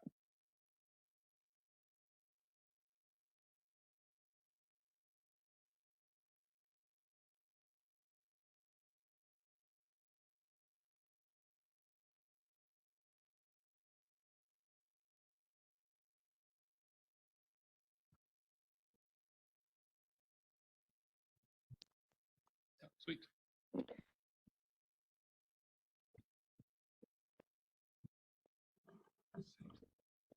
Is this one working? Yeah. Hi, I'm Ari Altman, case manager for SC for the high DR proceeding. And I'm just going to kick off here. I'm joined by multiple colleagues, both here in the auditorium and virtually. So I'll be introducing all of them, and then it'll be handed over to them to present. We have Antonio Nunez, who's the interim engineering manager of our ICA team. He's sitting to my right here. We also have Assad Bucks, who's on virtually. He's the business product lead for Dr. PEP, our external portal. He'll be presenting in the later half of our presentation, Dr. PEP update and stakeholder feedback. And we're also joined by Michael Berigian, who's the senior manager of grid policy and system planning and engineering. He has immense background and history on ICA, and he's here to support mostly for Q&A, as he has a depth of experience on that. Our main presenter again is going to be Antonio, and then Assad. I did want to make one note to Sky, and you may ask us a similar question. So regarding the remediation advice letters that were submitted in August of 2025, I just want to point out that those are not binding on the on any of the utilities. So that you were referencing PG&E's. We had a separate advice letter for SCE. These were proposals. And ultimately what the commission did was integrate all of the proposals we had in that in those 3 separate remediation advice letters and issue a resolution in April of this year. So what's binding on us from our point of view is that April resolution. And in regard to the tracking, a trigger date tracking, we believe that the binding resolution, the binding requirement of the resolution is to provide that data in the January 2027 biannual report, and the target is 98% trigger date tracking it for 98% of circuits would be updated within 30 days of the trigger. And that's what we would be publishing in January of 2027. So I just wanted to clarify that discussion. It wasn't directly related to SCE, but any concerns about our advice letter, I would give the same response, which is we are now following the April resolution, and we do believe that we're on track for that. So, you know, for folks here in the audience and online, please do refer to that resolution for the binding requirements. So at this point, I am going to turn over. We have 2 sections on ICA refinements. Those are tracked to the 2021 ALJ ruling, and remediation, which is tracked to the April 2026 resolution. And with that, I'm going to turn it over to Antonio. Thank you. Thank you, Ari. So next slide, please. We're going to get started with the ICA refinements and metrics. With the Load ICA refinements update, we are expected to be on track for the initial publication of the Load ICA refinements on September 2026. Full rollout will continue throughout the following months, and monthly releases on Dr. PEP. As a refresher, to bring our Load ICA capacity closer to our capacity planning process, we proposed 5 enhancements to Load ICA, shown on the screen in the gray box. Enhancement 1 was to incorporate queued load projects and near-term distribution system projects in Load ICA. Enhancement 2 was to include distribution system upgrades with a construction schedule within 1 year. 3 was to include forecasted DR growth in Load ICA. 4 was to consider any network reconfigurations on the system. And finally, 5th enhancement was for Load ICA to utilize the next year's forecast load data. So since last quarter, there's been progress on all 5 of these enhancements, starting with refinements or enhancements or refinements 1, 2, and 4. We began modeling projects that have passed the halfway mark. Oh, sorry. We have begun modeling projects to meet these enhancements. And we passed the halfway mark on the projects that we modeled last week. These projects, once again, include load projects, any distribution system upgrades, and plant network reconfigurations. For refinements 3 and 5, we progressed significantly since last quarter. On the input data preparation via the development of 576 load and DR forecasted profiles that will be used by the ICA engine. Additionally, outside of these enhancements, we made updates to our publication process, such as enhancements to include the accessibility and usability of Load ICA results on our external data portal. Asad will cover these in his portion of the presentation.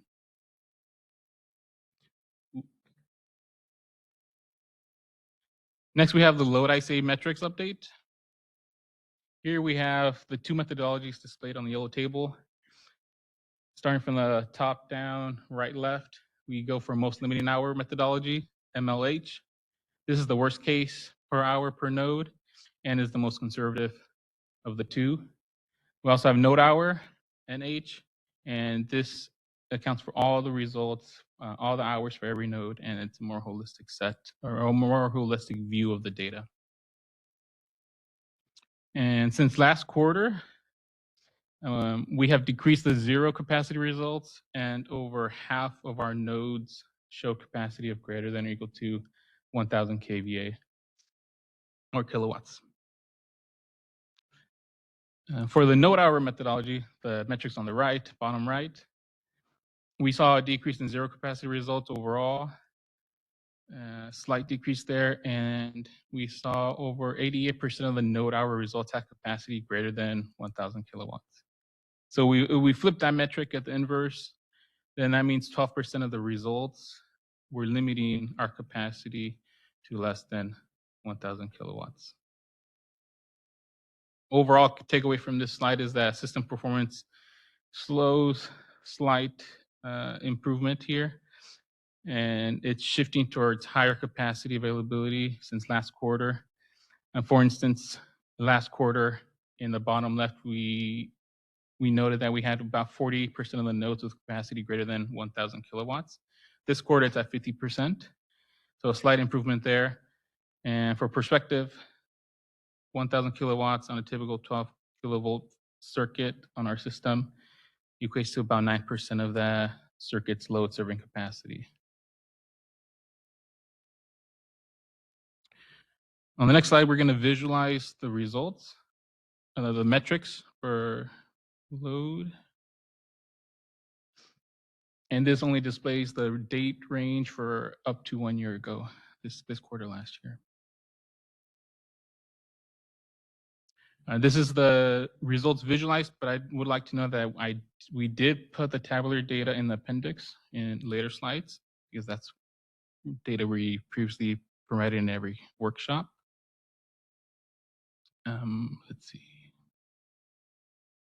Here we see a trend go from our capacity slowly shifting to the higher levels. Specifically, we see a big change in the middle category around here. This time last year, we saw a shift compared to this year. Sorry, I don't want to blind anyone. Okay. And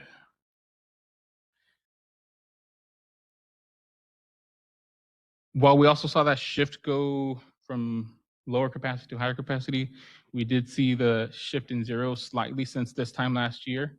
We saw a shift by about 5 to 6%. And drawing further on this, as of this quarter, we have about 35% of the results in the zero category, meaning we show zero capacity on load ICA for 35% of them. We looked into that and found out that these 35% of our most limiting hour node values are limited by about 3.5% of our total node results. So 3.5% of our total node results using the node hour methodology resulted in 35% zeros for most limiting hour methodology. We looked further into those numbers and we saw that most zeros in this zero category had zeros for only 1 to 15 hours of their 576 results. So they still have capacity in other hours, and this would be reflective in a more profile-based analysis, and will be reflective in limited generation profile projects where the profile is actually used. Hey, Antonio,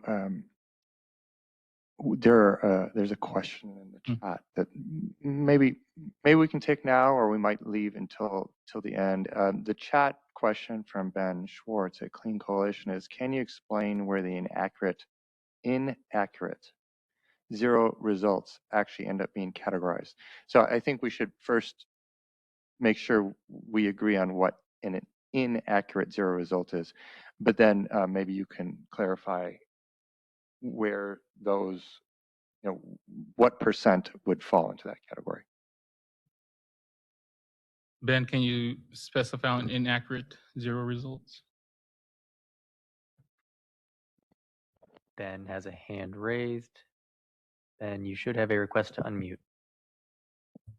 Thank you. Ben Schwartz from the Clean Coalition. I just want to be clear in the sense that I'm not calling them inaccurate. I'm not trying to start a debate on that. What I'm really referring to is we have seen from quarter 2 2025 to quarter 2 2026 a decrease in the number of circuits that show zero capacity.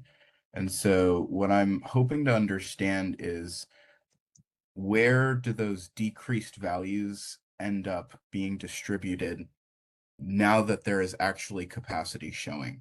In other words, are we showing there was zero capacity and the feeders end up actually having 2 megawatts of capacity? Or is it typically, okay, that we recorded zero capacity and it turns out that it was actually like 100 kilowatts of capacity? I like the question, Ben. Unfortunately, I don't have that granular data set where I track results from this time last year to now per circuit. So I can't get you those details. We just see that because we reactivated circuits last year and early this year, a lot of those new results are now included in this data set, and that is partially why we see some of the shift. But other than that, we have no changes in our methodology that would account for shift in data.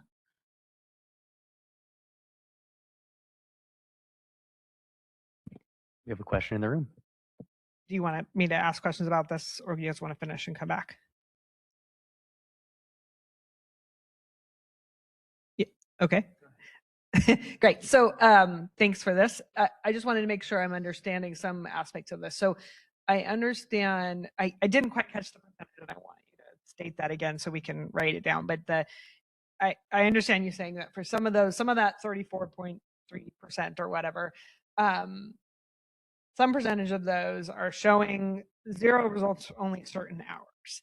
And that doesn't surprise me. I want to make a statement about what you guys are saying about that versus, but then I want to ask further about that category of limited ones. So my statement is, it doesn't really matter if there's a zero in 1 hour, there's a zero in 1 hour. Limits ability to charge or in that hour. And so I understand if you could do an file, which hooray, might be possible soon, that might help. But there's so much more data that we would need to know if that's actually useful, because it depends on if, okay, it's 0 for 4 hours, but that doesn't tell me if it's 0 and then it's only 10 kilowatts after that for the other hours. It doesn't tell me what the delta does. It doesn't tell me if it's in an hour that will be rational for a strain. It's like if the hour is happening right in the middle of the business day, that may not be helpful, right? So do appreciate now that we have the LLP that there is going to be some new flexibility for customers to work around. You know, really why it's awesome that we have the ICA, although of course the ICA isn't actually used for the LLP, but the observation that there is a limited number of hours doesn't really, I don't know why that's being offered as, oh, we should feel better about it. Because it doesn't necessarily mean that there's anything better for a customer. But so my question to you is, tell me more about that.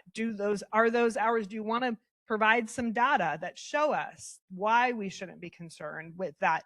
Where, like, for example, is it 0 to 10 megawatts that is available? Is it 0 to 10 kilowatts that's available in those other hours? Like, to just sort of broadly characterize it, well, I love stats, doesn't tell me if it's an issue we shouldn't still be concerned about or not. I'm not planning on digging into, or I've already sufficiently harassed PG&E about the broader observation, and we're going to get to concordance. But when you guys you're always trying to offer that, well, there are some capacity in some hour, and I just never really understand how that helps a customer, especially most customers that just need consistent load service and not load service that has to be turned off at some point in the day or in the year. Good observation, Sky. And further investigation will be required to determine those remaining hours and where do they fall, which is logical. So I can't speak on that now, but you made a point of asking something along the lines of what good is this data for our customer now? So right now, as we stated in multiple workshops, we do not advocate to use load ICA data in its current state. Not until load ICA enhancements are in place by September, then we are aligning with our capacity planning process and will be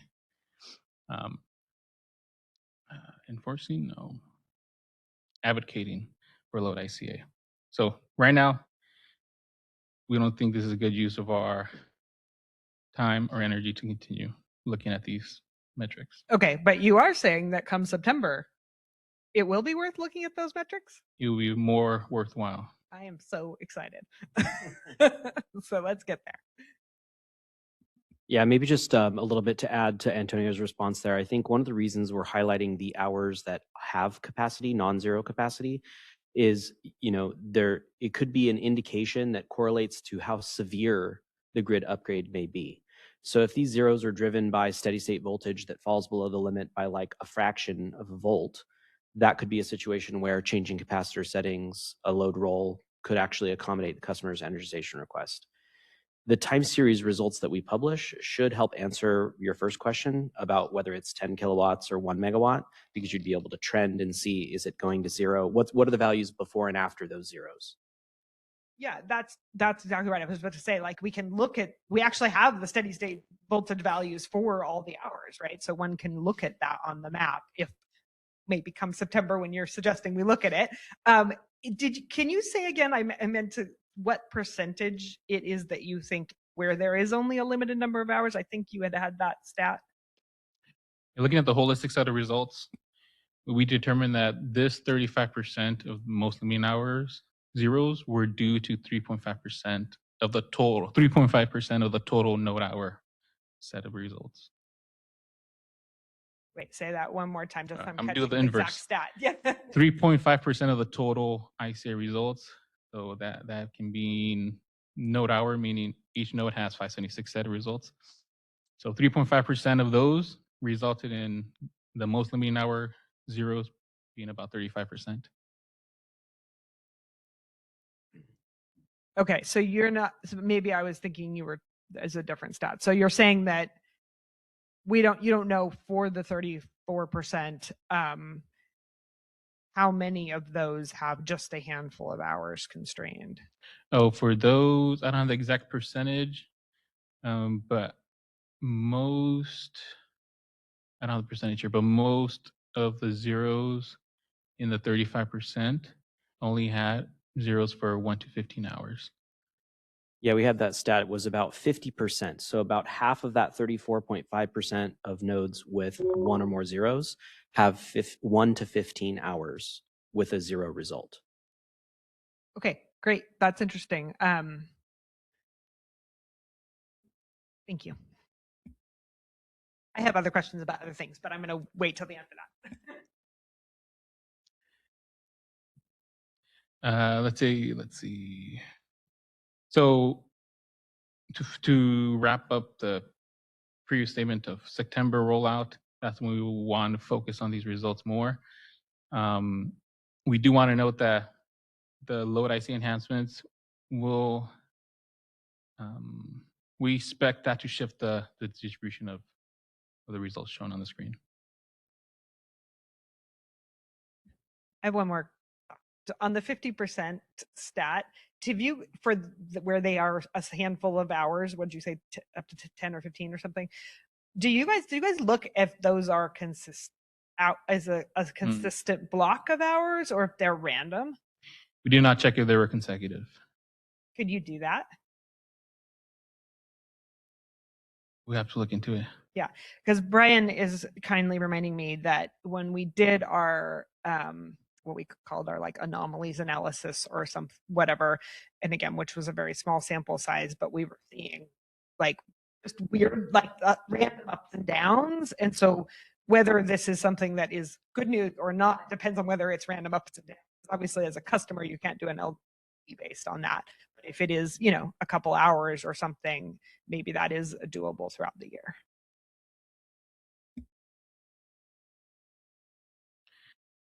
All right, one more item before we go off to the next slide. This was in relation to San Diego's slide or question. We just wanted to know that zeros are majority, at least our zeros right now shown on the screen, they're majority due to steady state voltage, about 80%, I believe. And so we also have a similar methodology as San Diego where load ICA only checks for under voltage violations. So in other words, load ICA in our methodology does not look for over voltage because load should decrease the voltage and not cause a bigger issue. So we are aligned with San Diego on that front.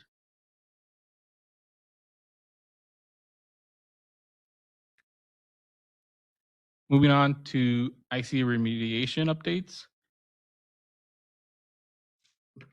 In short, we are in our final stages with completion expected in Q3 of this year. We only have 271 remaining inactive circuits, and they fall within criteria 1, 2, and 3 shown on the screen on the left table. The 271 circuits is about 26% of the circuits we originally identified for remediation in our device letter. And since last quarter, for criteria 1 and 2, these are involving child substations. We reactivated 6 from this criteria. We identified 2 that were part of a loop system and were shifted to category 3. And 1 circuit was confirmed to be decommissioned. So that brought down our total to 2 for criteria 1 and 2. For criteria 3, we have developed a new methodology for loop system ICA, and that will allow us to remediate the remaining 269. We are in the final stages finalizing that methodology, and we will begin adapting it to our existing process, hopefully starting next month, but we are expected to have that wrapped up by September. Antonio, I just want to point out the last bullet on the lower left. I want to just take a little credit, have your team take the credit. We had 2 other criteria that were listed in our remediation AL and that were included in the resolution. Those were already remediated back in December 2025, so we're no longer tracking them. But I just want to note that this table originally had 5 criteria and quite a number of circuits that were impacted. And we're no longer tracking those, but I just want to mention that we did remediate all on criteria 4 and 5. Do you remember? Primary meter, sorry, it says there, primary metered customers and other technical limitations. Those were all remediated. Thank you, Ari. To wrap up this slide, we reactivated 6 since last quarter. Very small number there, but we've been focusing on criteria 3 and developing that methodology. And that brings our total active count to date to 3,809. 271 circuits are still inactive, and we have a total circuit count of 4,080.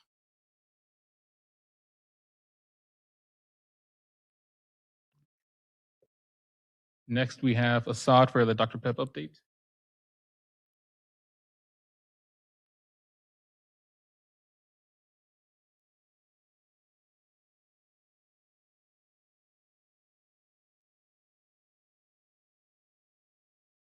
Okay, can everyone hear me? Yeah, can you just try to speak up, Assad, as much as you can? And Antonio's going to switch the slides for you, so just let us know when you're ready. Okay. Thanks, everyone.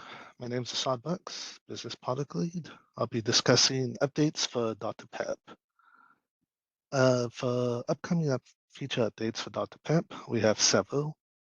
The first one is the ICA trigger date field. We are targeting to have the implementation done by end of August, the 31st.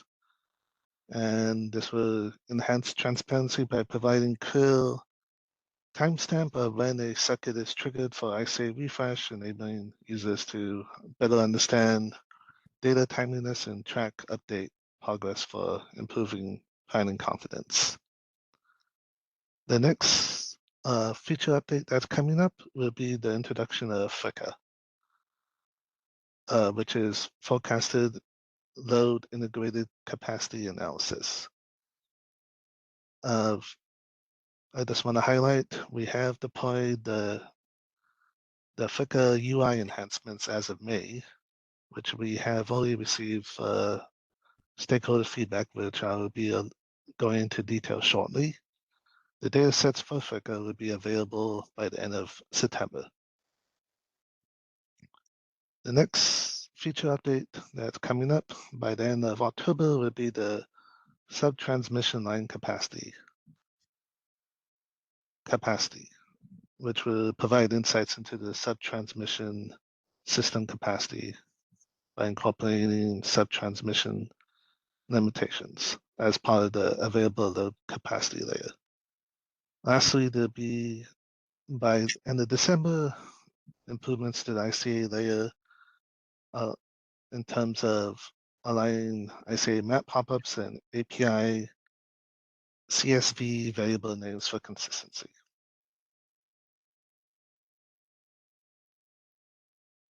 If there's no further questions, I'll go to the next slide.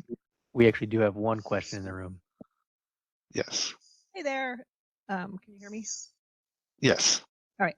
So I just wanted to be clear. So on the first one, what you mean is that the ICA trigger date field will be on ICA map in the pop-up box by the end of August? Correct. Great. That's great news. And that gives me a chance to address Ari's, I think, mischaracterization of the Commission's resolution.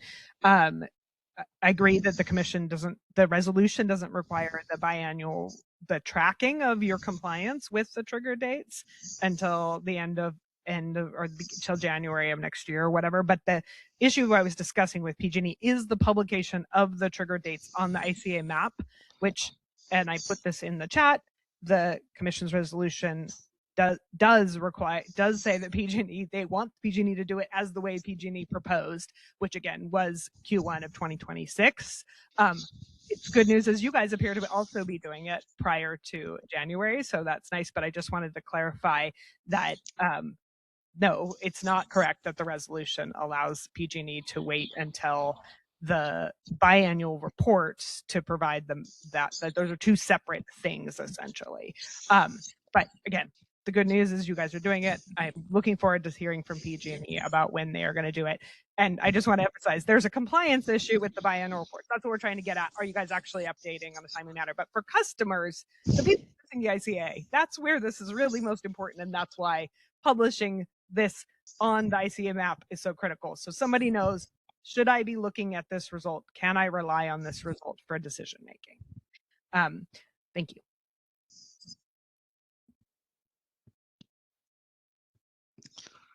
Okay, the next topic we'll be talking about is an issue that was identified for the substation load profile, which was identified and resolved. The issue in question was during a QA review, we noticed abnormal peaks in the substation load profiles in the ICA layer. These values diverge from the operating norms from the system of record. The impacted area was the megawatt chart and the exports for that, for substation load profile. It switched through existing controls for validation. However, further investigation showed that the data integrity was preserved in terms of the source system, which was the amperage data, and the system of record, and planning analysis was untouched.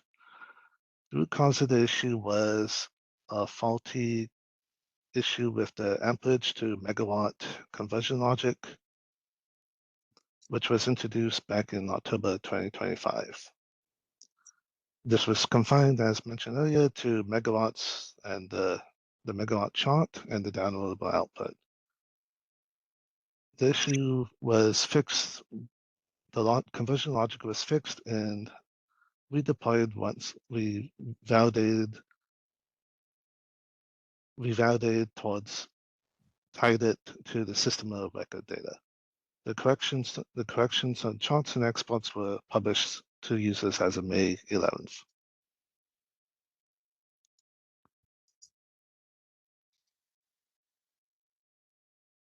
Okay, next slide is stakeholder feedback. In response to stakeholder feedback that we received in Q4 2025 for the ICA workshop, we have compiled a series of walkthrough videos to better assist end users on navigating the various layers of Dr. PEP. The second video in this series that we have produced that's now available on YouTube via this link on the presentation is for the ICA layer. It'll give a preview, it'll give an overview of how to use the ICA layer and hopefully clear up further questions about it. Next slide.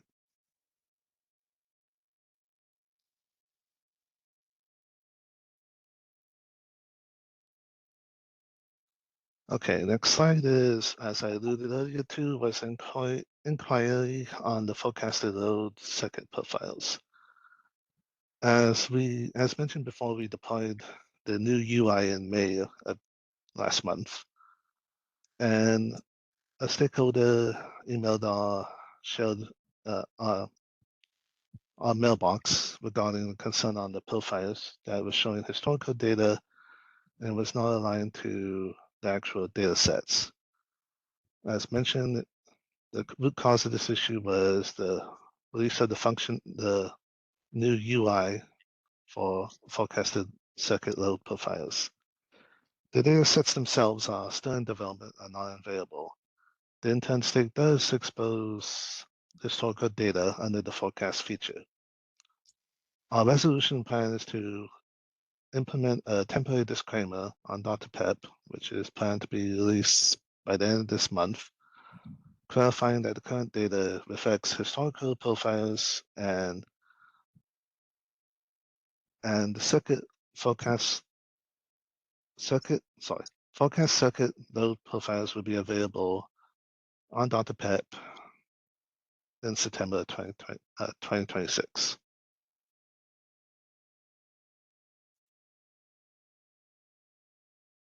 We have a question in the room.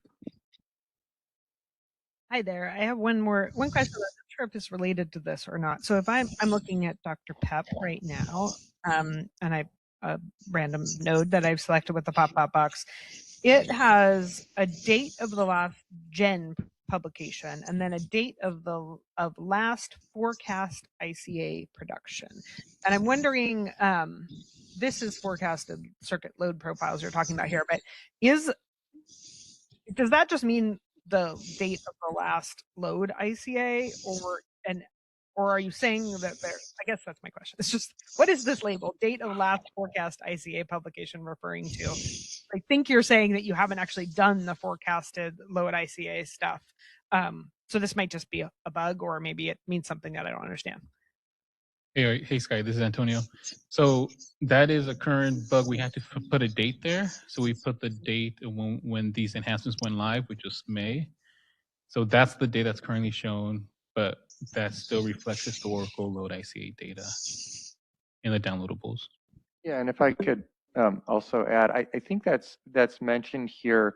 So if you look at the lower right, the bullet, forecasted circuit load profiles will be added to document following initial publication of FLIC in September 2026.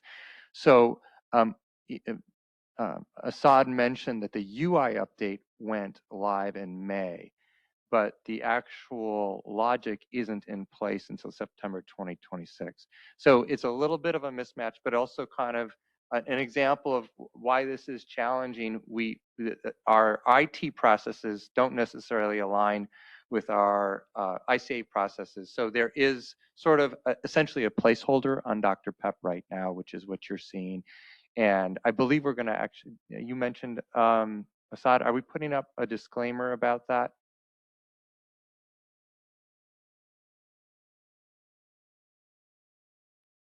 I think we had a plan to just put a note that it's essentially a placeholder.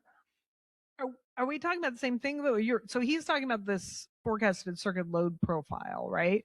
And I'm talking about the note about the date of the last forecast ICA publication. I'm not sure if those are the same thing.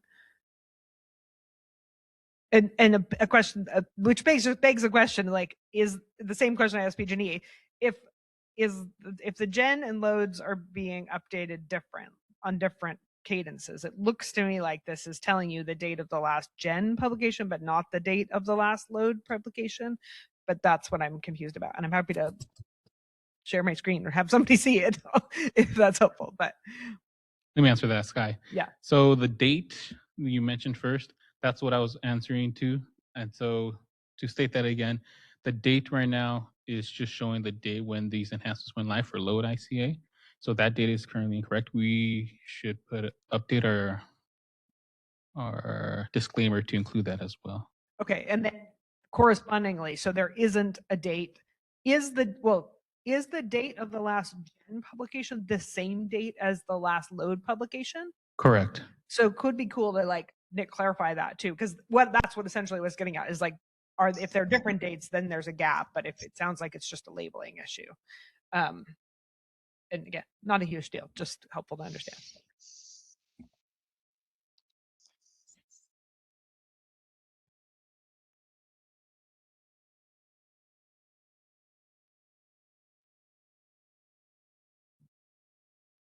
Now we have Q&A.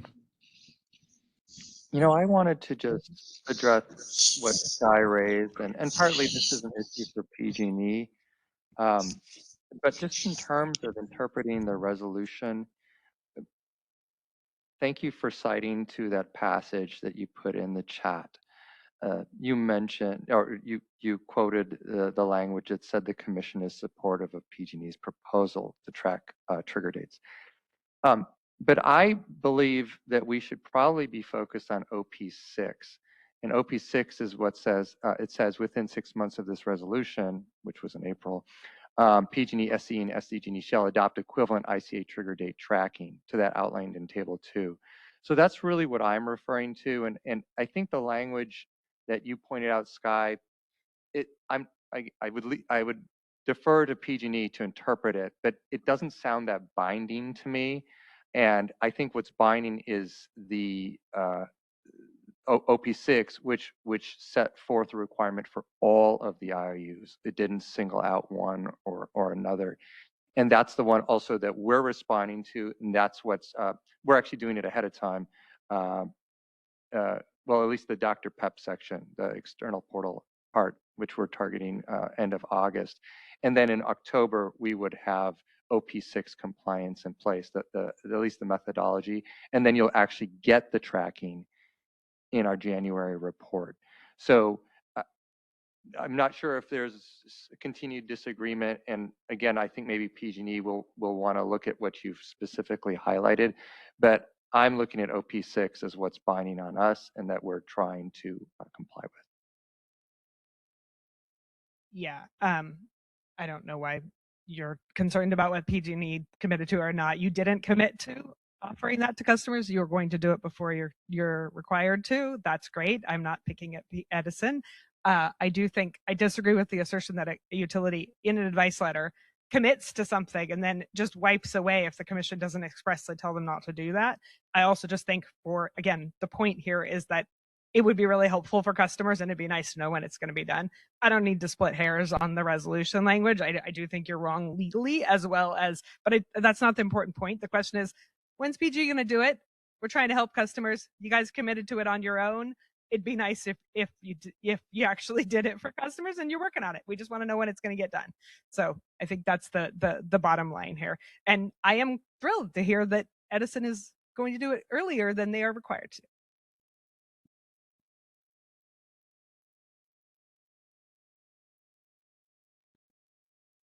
Are there any other questions for Edison? All right, I'm seeing none, and we are 15 minutes over. So I think we will go ahead and go to our break.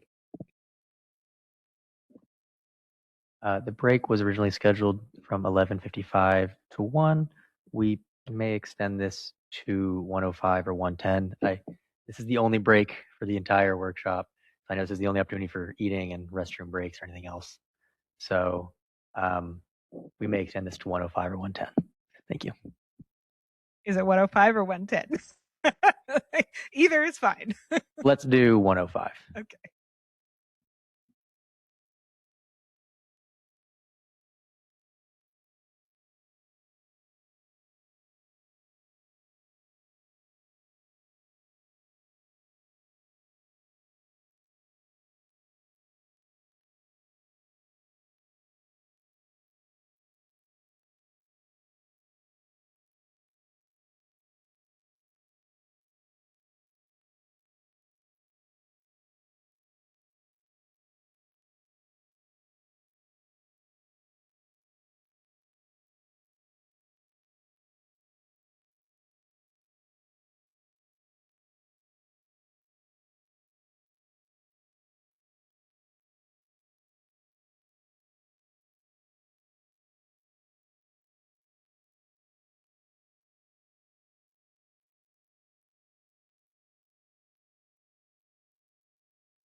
All right, everybody. Thank you for your patience. And sorry for that delay. We did end up waiting until 1:10 before we reached critical mass in the auditorium.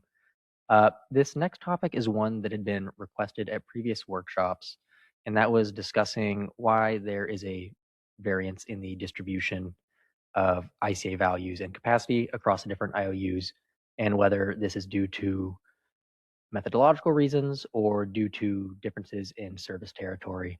So we took some time in this workshop to just have a high-level discussion on this topic. And so on this slide, you will see a direct comparison of the uniform load ICA results that each IOU presented earlier. This is using their most recent data in the workshop today. And so this is a bit of a comparison for each utility and how their load ICA maps against one another. With that, I would like to open the floor to any of the utilities who might want to express some of the reasons why they think these differences are appropriate, natural, or something that just happens. San Diego, you are online. Would you like to go first?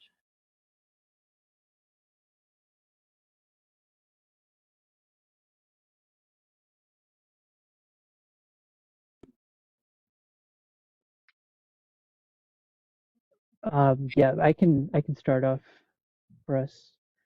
I think when we were discussing this topic, one important thing to look at and kind of focus on is what exactly is driving these values. To me, it seems like certain limiting criteria are more justifiable or more set than others. For example, if it's thermal capacity limits, that tells you, I mean, there's no um,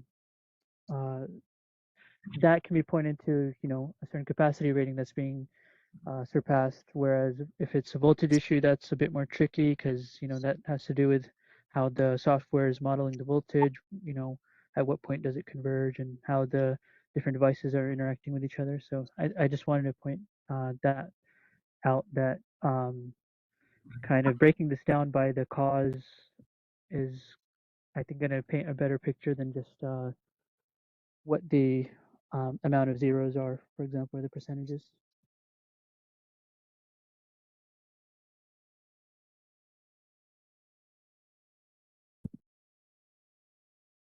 SC or PG&E, would you like to add anything?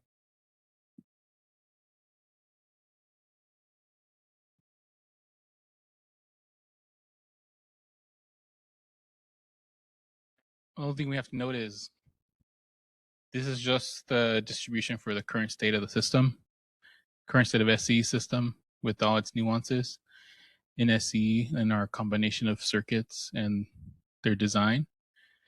And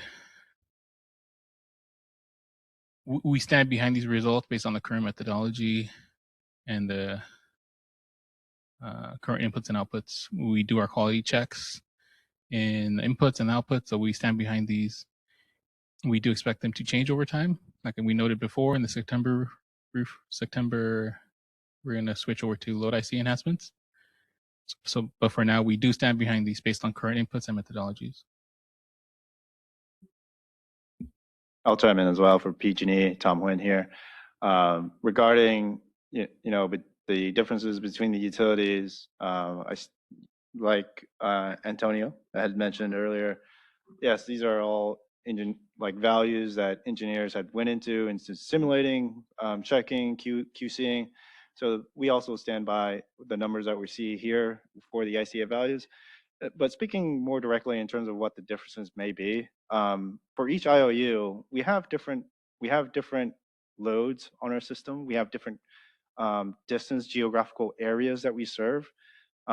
They could be more distant. We're running more longer wires, or we could be running shorter wires. It depends, again, on the geographical area that we're serving. If they're more condensed or they're more spread out, which means that there's more conductors or more equipment that could be noted in each utility. There's also just in what different types of loads we have, right? Whether there's a lot of commercial that we serve or residential, and that plays into a combination of all those things. there's a standard as well, what equipment we have out there, whether it's 1-aught aluminum or 397 or 715. So different type of overhead conductor or underground cable, right? Those are decisions that each utility makes, and those have different decision or impacts on what the values we see here today. In terms of what we simulate and what we engineer and what we QC, we also do stand behind the numbers that we see here, which is, we see differences, but we also see commonality between the utilities, I would say, in my perspective, is that you see in the body, again, looking at the body of where we see the most amount of ICA, we see that neglecting or we're not looking at the zeros, you do see probably a majority of the ICA fall between the 100 and the 3 megawatts, right? And so where we're seeing that is there's a similarity there. Yes, there's differences, and that can be acknowledged that there's a huge difference in the 0 kW and the 1 to 100 kW. But if you look more precisely at what you see in the body, you can also see some similarities between the IOUs. So again, those three and the combination of those three things that I mentioned, geographical areas, standards, as well as engineering value or engineering, those are things that make our differences. As an example for those differences, in SE we have approximately like 18% of our circuitry is 4 kV circuits. So then that limits the amount of capacity that will be available on the circuitry, and will be like on our average 4 kV circuit capacity, it does not exceed 3 megawatts, right? So it would not even get close to the upper end buckets of this distribution.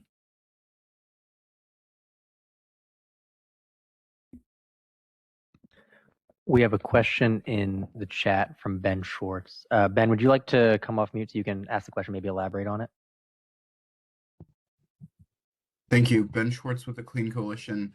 I mean, I think the question is fairly simple. I heard that, you stand behind the data, and that's okay. I've heard that there are differences based on load and equipment. But I think that the issue is that this is trying to get at is that the modeling should inherently be similar. It's the same system that's used for each IOU, and I mean the ICA, not the electrical architecture. So the question I think that stakeholders were hoping to get out in this part of the discussion is, what is actually driving the difference in results between the IOUs if the underlying methodology being used is the same? And, I think it's important to get into specifics and not just kind of, finish with what could be kind of surface level platitudes, given that there are such remarkable differences. And I think the other point that I'd like to just get across here is that, it is important that we are looking at the zero value, because that is a pretty substantial change. And so anyways, I just wanted to say all of those things, but the main question is there in the chat. It's why the differences exist, and kind of getting down to the nitty-gritty, not stopping at the very high level that doesn't give us a chance to understand what's causing these differences. Thank you.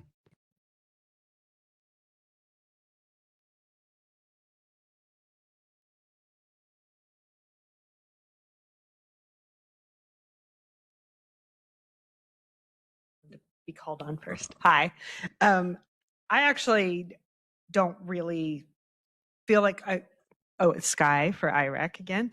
I don't really feel like there's a lot of benefit to spending a ton of time on this at this point, because we've beat it to death.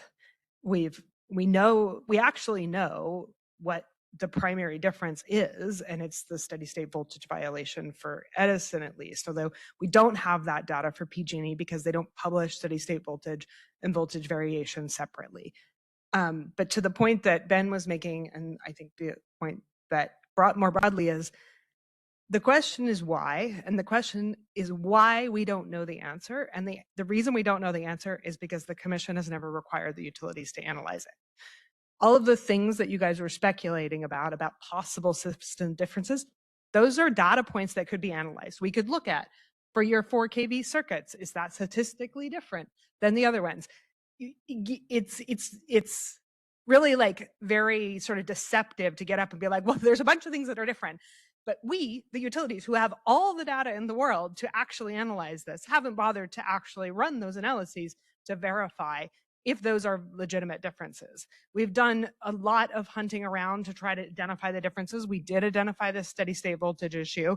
There may be others, but if we're going to just keep putting up the numbers and saying, well, it could be 50 things, the only people that are able to determine those are the IOUs. You guys have the data. We don't have the data and the ability to analyze it. So the commission needs to, if it wants to explore this, and I think hopefully that will come out of the concordance analysis. But like, it's not, we can't just keep like asking utilities to get up here and pummel them about the results if we're not going to ask them to actually do anything about it. So the direction here is, I'm not letting the utilities off the hook for that, but I'm saying if you all wanted to stand behind your data, you'd show up with something that actually demonstrates it instead of the platitudes that, oh, we stand by the data even though it seems irrational. And I wanted to, one just very specific question or more point really is that I am super excited about September. I'm excited to see what FLICA is going to do and the results and the changes. But you have said multiple times, over and over again, that is not going to change the steady state voltage. I want to confirm that that's what you're saying. So in September, the 80% of circuits roughly that have zero posting capacity due to a steady state voltage violation, those aren't likely to change come September. Is that still true?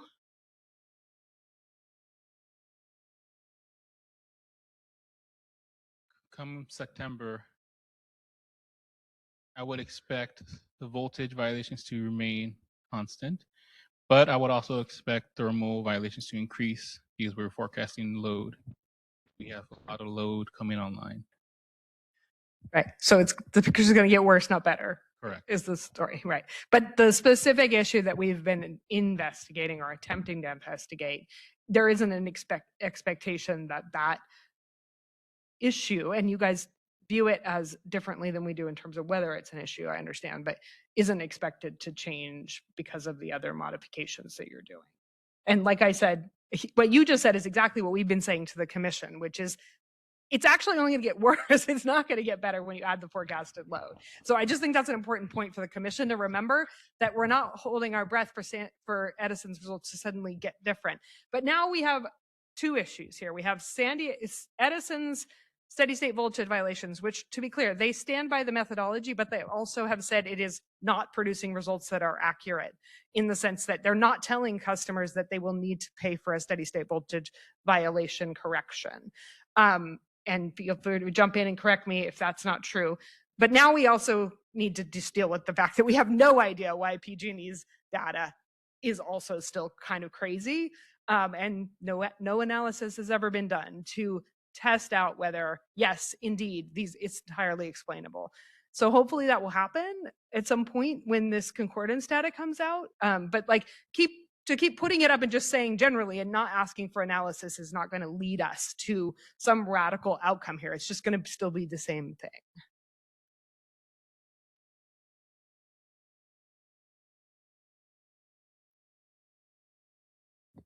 Thank you, Deskai. And yeah, I hope that the concordance tracking initial metrics required in the resolution do help bring some of these things to light.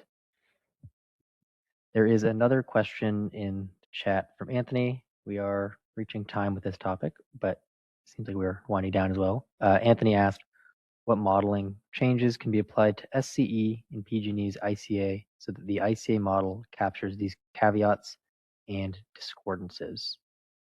Then adds a note, in our view, that being the Public Advocate's Office, I believe, ICA maps should not show zero capacity if there's an ability to interconnect/energize without a capacity upgrade. So I think Anthony's asking how you would take in considerations for the bespoke engineering that goes into some of those zero capacity nodes where it turns out there is a cheap fix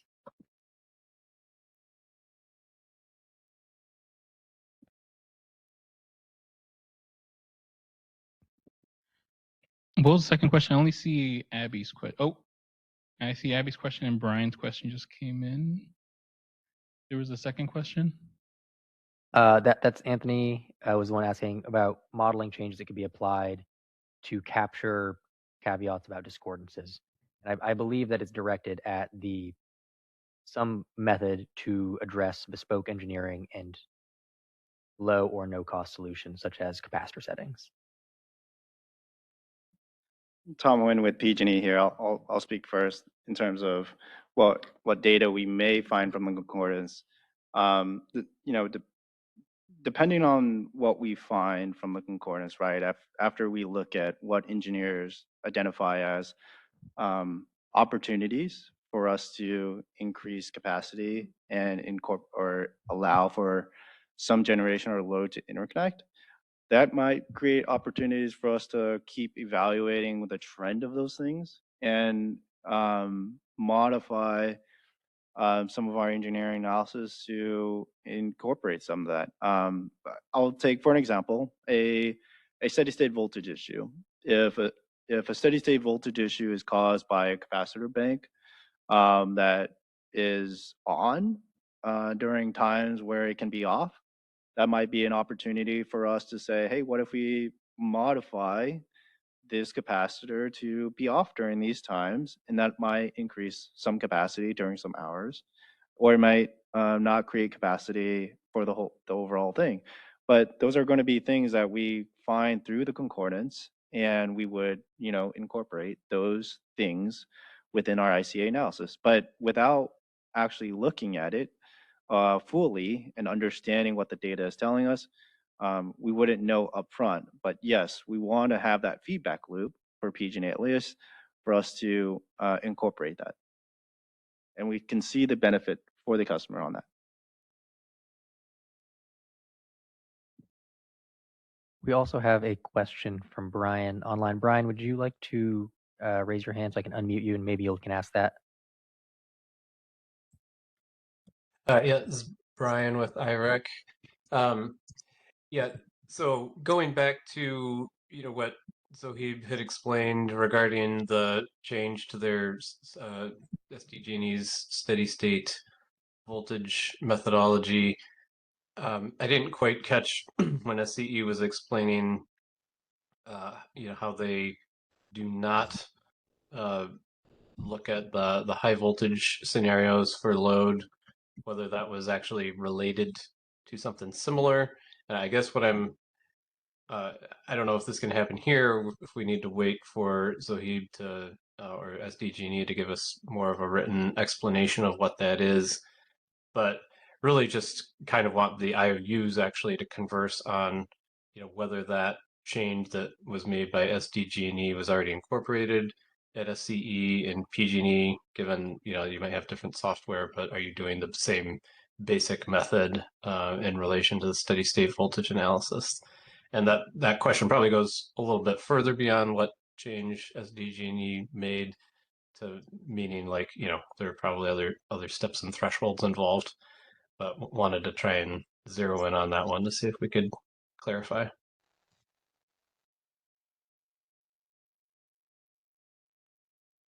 So to clarify, I think what he's asking is if Edison, if you guys could explain again, you had said that you had done the same thing that San Diego did, but what you had described didn't sound to us like what San Diego was describing. So maybe we should just start with what did you think San Diego did and what did you do?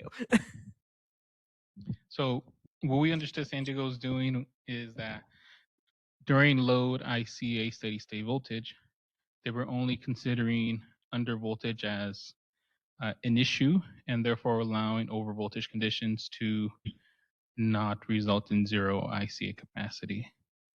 So, and what we do is something similar, where we do not check for over voltage during a load ICA simulation.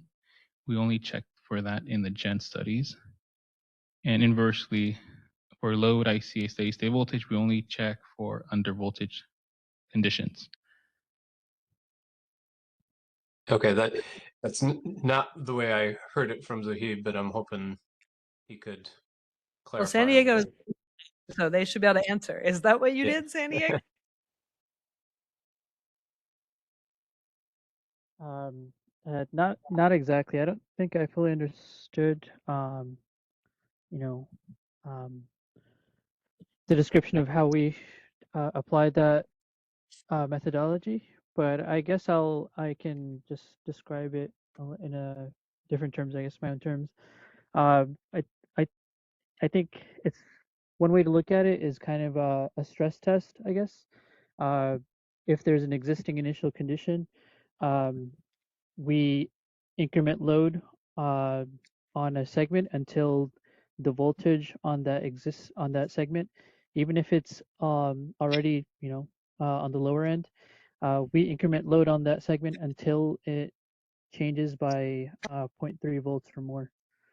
So that's kind of a way to look at that methodology. Okay, so rather than being exactly at the lower voltage threshold, you'll look for a 0.3 volt change. Yeah. Mm-hmm. Got it. Yeah, so I mean, I would love to see, if this is something that would make any difference if it were applied at SCE, or, is this already a practice that's being utilized at SCE and PG&E? Really, I think what we need more of is just, collaboration between the IOUs on what those best practices that everybody's found is. Also, just, I think the ICA should basically be run the same way. And we need to make sure that, yeah, that that best practices are shared. Appreciate it.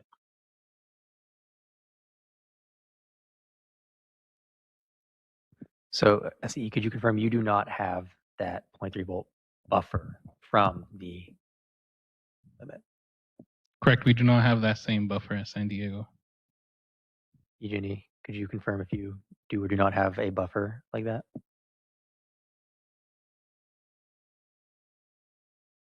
I'll have to confirm with. Yeah, we'll just check. I don't think so though. That doesn't ring a bell.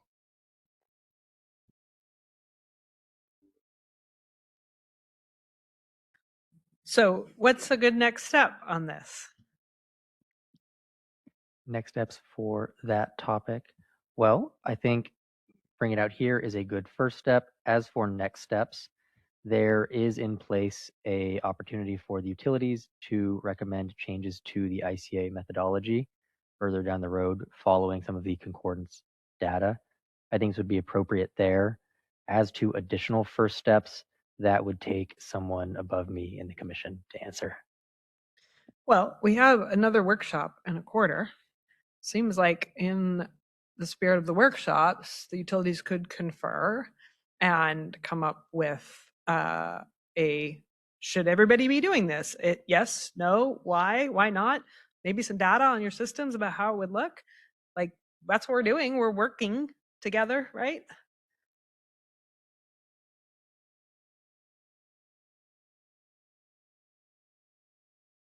For PG&E, we can explore with San Diego Gas and Electric and SCE in terms of what their abilities are. For PG&E, in terms of what we look for steady state voltages is based on our standards and how it plays in our simulation.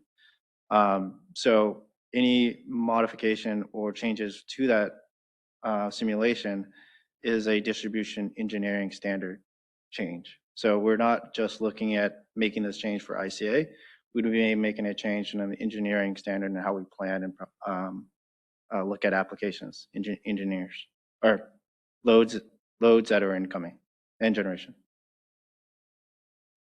So that's it. I can bring this back to Energy Division at large and try to see if we can get further direction or next steps based on this topic, because it seems like San Diego has found value in this modification, though I understand it is also them doing something unique. Yeah, I mean, I think, again, I'm not suggesting that it is the appropriate thing for everybody to do, but we know that we have a problem that hasn't been solved in Edison's territory that relates to steady state voltage.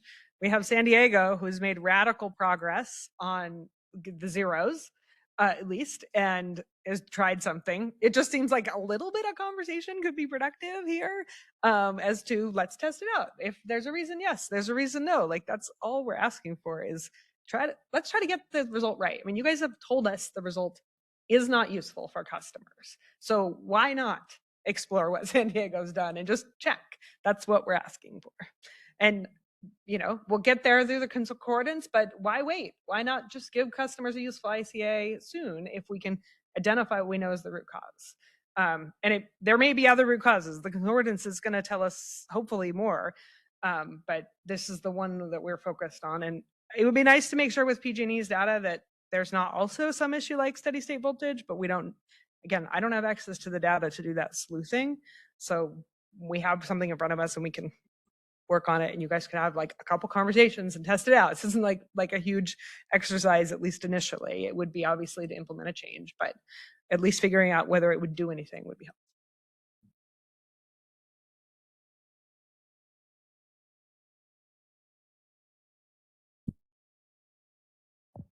Hi, everyone. Michael Berigian from SCE. So yeah, I'm definitely open to having conversations amongst the utilities to benchmark on the voltage item that we're discussing here. Also want to mention that the utilities came together before on this prior to the September 9th, 2021 ALJ ruling.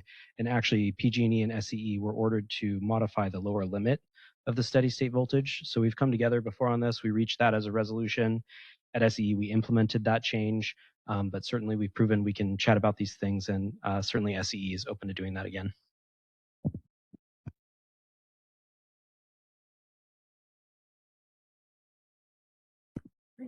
Seems like the next step is Energy Division coordinating and making sure the utilities do have ample opportunity to discuss internally, and hopefully we can try and get something more substantial on this topic and that voltage buffer at the next workshop.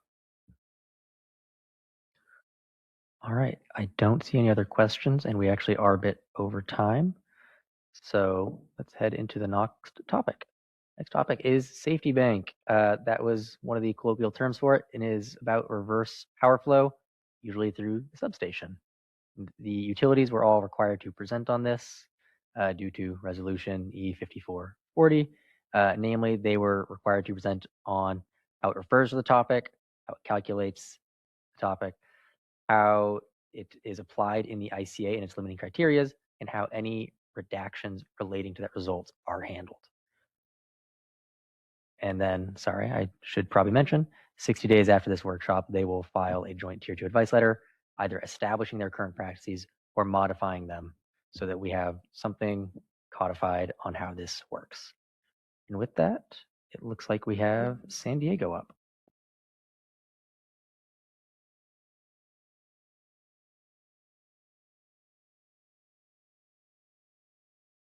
Hi, everyone. My name is Zohaib Batik. I am part of SDG&E's ICA team, and I will be presenting our slide deck today on the topic of reverse power flowing. Next slide, please. So as part of ordering paragraph 13 in resolution E5440, we were asked, PG&E, SE, and SDG&E were asked to each provide detailed information on how it refers to reverse power flow through the substation ICA, how it calculates reverse power flow through the substation ICA, how the reverse power flow through the substation calculation result is applied in ICA and its limiting categories, as well as any redactions, how any redactions related to the resulting calculations are handled, including what specific fields are redacted when the reverse power flow through the substation is the most limiting criteria. SDG&E recognizes that there has been a lot of discussion and work towards developing ICA. Our understanding was that the original intent of ICA was always to have an operational flexibility scenario and a scenario without operational flexibility. Going back, the ICA working group discussed operational flexibility with various considerations accounting for safety and reliability while considering the reverse power flow and abnormal conditions. As Rule 21 developed, clear definitions for ICA, SG, and ICA OF were developed, and that is how SDG&E currently aligns its ICA practices and methodology today. Next slide, please. Going into the Rule 21 ICA definitions, Resolution E5172 was approved with modifications from SDG&E, PG&E, SCE regarding updates to the Rule 21 tariff. The tariff was updated with the following definitions for ICA values. It's values which represent the maximum capacity that can be interconnected at a given point of interconnection without exceeding distribution provider equipment thermal limits or any of the distribution system voltage, power quality, protection, and operational flexibility or safety limits, each of which is independently calculated. Going down to the definition for ICAOF, it is the minimum ICA value at a given point of interconnection from the set of thermal, voltage, power quality, protection, and operational flexibility ICA values. And going down a little bit further into ICSG, it is the minimum ICA value at a given point of interconnection from the set of thermal, voltage, power quality, and protection ICA values. So the Rule 21 tariff specifically excludes safety or operational flexibility limits for a static grid. And based on these definitions, our understanding is that OpFlex was intended to represent the ICA-SG was intended to represent the maximum amount of capacity available. Next slide, please. Going into our responses to OP13, the first one is how it refers to reverse power flow through the substation in ICA. Simply, substation reverse flow is reverse flow through the substation transformer bank. For the second question, how it calculates reverse power flow through the substation in ICA. SDG&E's ICA software tool uses an iterative method to evaluate power flow limitations on the substation transformer due to thermal, voltage, power quality, and protection. Next slide, please. Going into question number 3, how the reverse power flow through the substation calculation result is applied in ICA and its limiting categories. This table clearly shows the responses we discussed in the previous slide, listing out the limiting criteria and how it applies to each of the ICA-SG and ICA-OF scenarios. So with the takeaway being that ICA-SG represents the maximum amount of capacity available irrespective of power flow direction. And next slide, please. Going into the question number 4, how any redactions related to the resulting calculation are handled, including what specific fields are redacted when reverse power flow through the substation is the most limiting criteria. For SDG&E, the reverse power flow through the substation is not a limiting criteria, and therefore there is no field to redact. However, if there are any changes that require implementation, standard 1515 redaction procedures would apply. And next slide, please. And now it's just Q&A.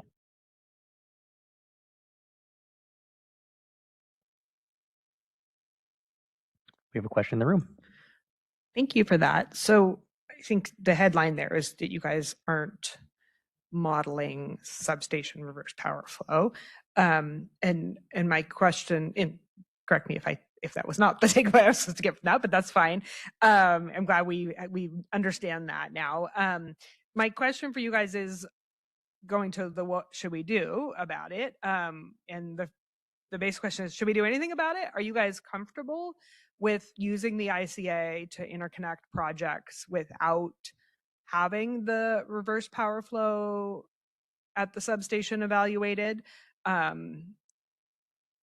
think that, yeah, that's basically my question is like, PG&E was very concerned about it.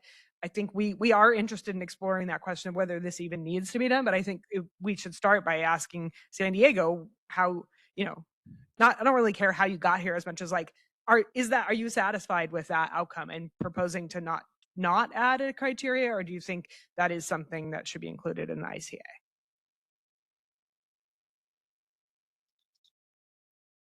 Hey, Sky, can you guys hear me? I know I was having a hard time earlier. Yep. So we've been having the discussion with the other IOUs, and we think that they can potentially be valued to do this type of analysis, to do a backflow to the substation. It depends on what the intent is, right? Sky, if we want to do something that is more aligned with the fast track analysis of Rule 21, maybe this can potentially help with giving a better indication of a screen P on the on the fast track analysis. So we're not opposed to it. It's something that we probably, if we want to align with the IOUs and give a better indicator to the customer trying to seek interconnections, we think there's value to it. But as Sohaib mentioned, our understanding initially was that we do want to have also a number. What's the max amount of DR that you can interconnect without limiting with reverse flow? So that's also a number that is a good indicator, because just hitting a limit on reverse flow does not mean that you're going to have a limit even if you go to independent studies. So you potentially don't trigger any upgrades. You just have to be studied further. So it depends how we want to evaluate this. We are open to either way. We don't want to be this. We just define our understanding on what the ICSG and ICAOF is, but we're not opposed to moving towards a substation backflow limit. I hope that helps. Helpful, and I think that is helpful, and I think at least, unless Brian corrects me from the engineering standpoint, like I think we see that difference, that like their reverse power flow doesn't necessarily mean there is an issue, but it might mean that there needs to be an evaluation. So my follow-up question then is, what do you guys do today? If I apply to interconnect up to 100% of the ICA SG, whether it's using a limited generation profile or just a flat profile amount, are you guys evaluating you referred to screen P and supplemental review. Are you saying that you do that check for reverse power flow at the substation in screen P currently? Yeah, that's why we do it, but that's not, we don't use ICA to do that, right? Because of course it's not in our ICA values. But right. We use a screen N and M, we use ICA to do those two screens, and that's where we stop. And we understand also that, if a customer looks at a number and it comes in, they can potentially be surprised by having a failure on a screen P, and that's what we're saying. It's what we're trying to intend to give to the customer. Did that help? Yeah, so I just want to confirm what I understand is that you were saying, if I would pass screen N, or because I'm going on 100% of SG, I'd have to go to N, but I might still fail screen P because the ICA did not include the capturing reverse power flow. And so you guys are evaluating reverse power flow in screen P, as opposed to it being evaluated in the ICA. Correct. Okay. And Sohaib, you can add more if you think that I'm missing anything, but I think that's our understanding of the process. Thank you. I think that's all my questions. I don't know, Brian, if you have other questions for them on the technical side of that. No, thanks. All right, with that, I think we can move to our next utility, PG&E. Tom Huynh with PG&E here. I'll be doing maybe one or two slides, and then Gabriel will be supplementing here. So PG&E will be talking about bank reverse flow. We already went over what the resolution requires, so I'll go ahead and skip this slide, as Energy Division had already clarified this. So for PG&E, in terms of answering those questions, what does PG&E call it? For PG&E, bank reverse flow bank reverse flow constraint is what we publish it as, and for the and we publish it as like IC_safety bank KW. This can be reviewed in our grid portal, and this applies to generation ICA only. It identifies how much generation can be added before power flows back to the transmission system. And for number two, in terms of how we calculate it, for each of the 576 hours, SIGN puts essentially a generation at at the node and runs a balanced load flow to determine what's that maximum generation that's could be connected at that node that causes a reverse flow at the substation bank. Once that reverse flow is over 0 or violated essentially, and that's what essentially the number of generation that we publish. And so that's how it is calculated. The hourly limit essentially equals the net demand seen at the bank node, so what the substation bank sees. And what that means is essentially the feeder, all the feeder demands that are accumulated to the bank minus any existing NQ'd generation. So we're taking out some of the existing generation and some of the generation that's applied or in application. So you can see that below in terms of how it is calculated. I'll go ahead and pass it over to Gabe in terms of an example or the redaction logic, I should say. Sorry. Yeah. So we redact ICA static grid if two conditions are true for every hour.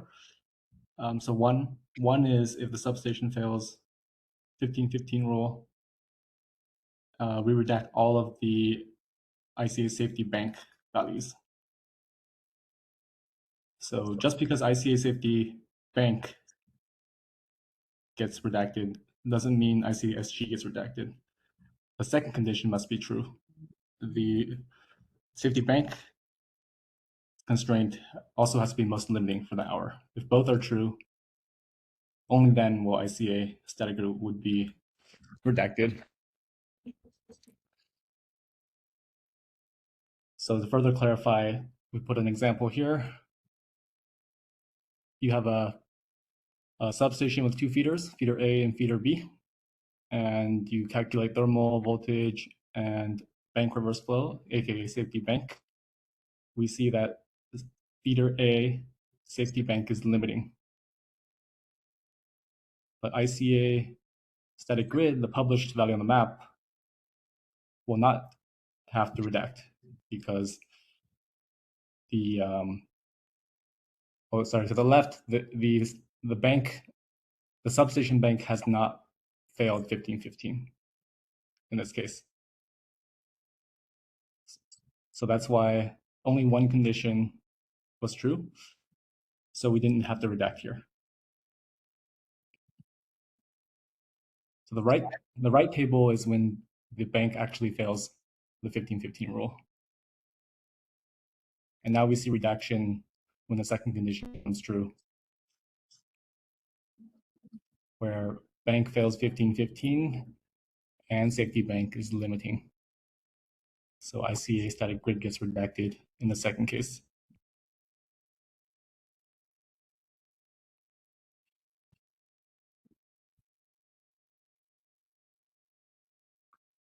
So the reason we do it this way is because the bank, like Tom said, is based on the profile at the bank level minus the customer loads. And for a substation with very little customers, that would be a risk of reverse engineering the load of that customer. So we strive to protect the privacy of those customers.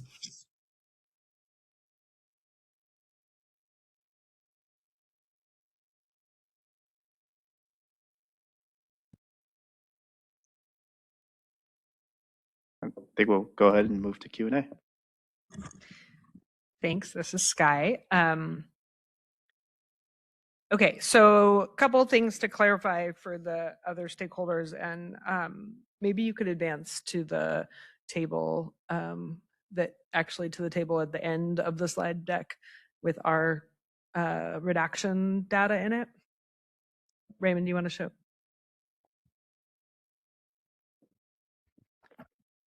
You want to jump to that now? Yeah. Okay. Just it would make it easier for people to understand, I think. So my question is, I understand how you guys compared or what your doing with respect to when you're redacting and how you're not redacting, that you can, even if the substation bank is redacted, sometimes you can still get the ICA-SG if it's not the most limiting.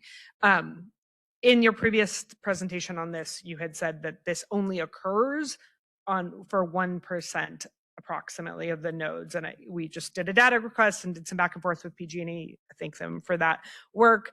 And our understanding is that 1% is not correct. I don't want to hound on that. I just want to clarify that, like, our current understanding now is that PG&E is essentially redacting the safety bank criteria so that it couldn't be used for the ICA for interconnection screening purposes, essentially 13% or 12.9% for 12.9% of the nodes. Is that correct? Not entirely. So you are correct for the 1% that we reported last time. That was erroneous. But I do want to point out that the criteria for that was for LGP, right? So LGP is hour by hour. So right. if even 1 hour gets redacted based on the two conditions that I mentioned, then it's impacted, right? So that doesn't mean that all of ICA, we're not saying all 10% of all ICA is impacted. We're saying that of the LGP eligible circuits, 10% will be impacted. 10%, is that what you said? Or was it 12.9%? 12.9% is when safety bank is the most limiting of all the nodes. Yeah. So again, it's helpful. I still am a little confused here, but I think it's helpful to just have it be clear that, like, how often this is the problem, because then it helps us figure out whether it's a problem and what we should do about it. Go ahead. Yeah, just to clarify, so we're not saying 12.9%. If you look at the map, 12.9% of circuits are not redacted. We're saying that for LGP, where you need more than just the published value on the map, you need to look at the entire profile. Right. So that's a different subset. I just want to make that distinction. We're not saying 12.9% of our data is not available. Well, actually, for safety bank, 26.8 times % of the times that criteria is redacted, right? So you're saying with ICA-SG, if you want to use it for just a generic non-LGP project, that there's some different redacted value? Yeah, because safety bank is not ICA-SG. Safety bank is safety bank, and ICA-SG only publishes safety bank if it's most limiting. Right.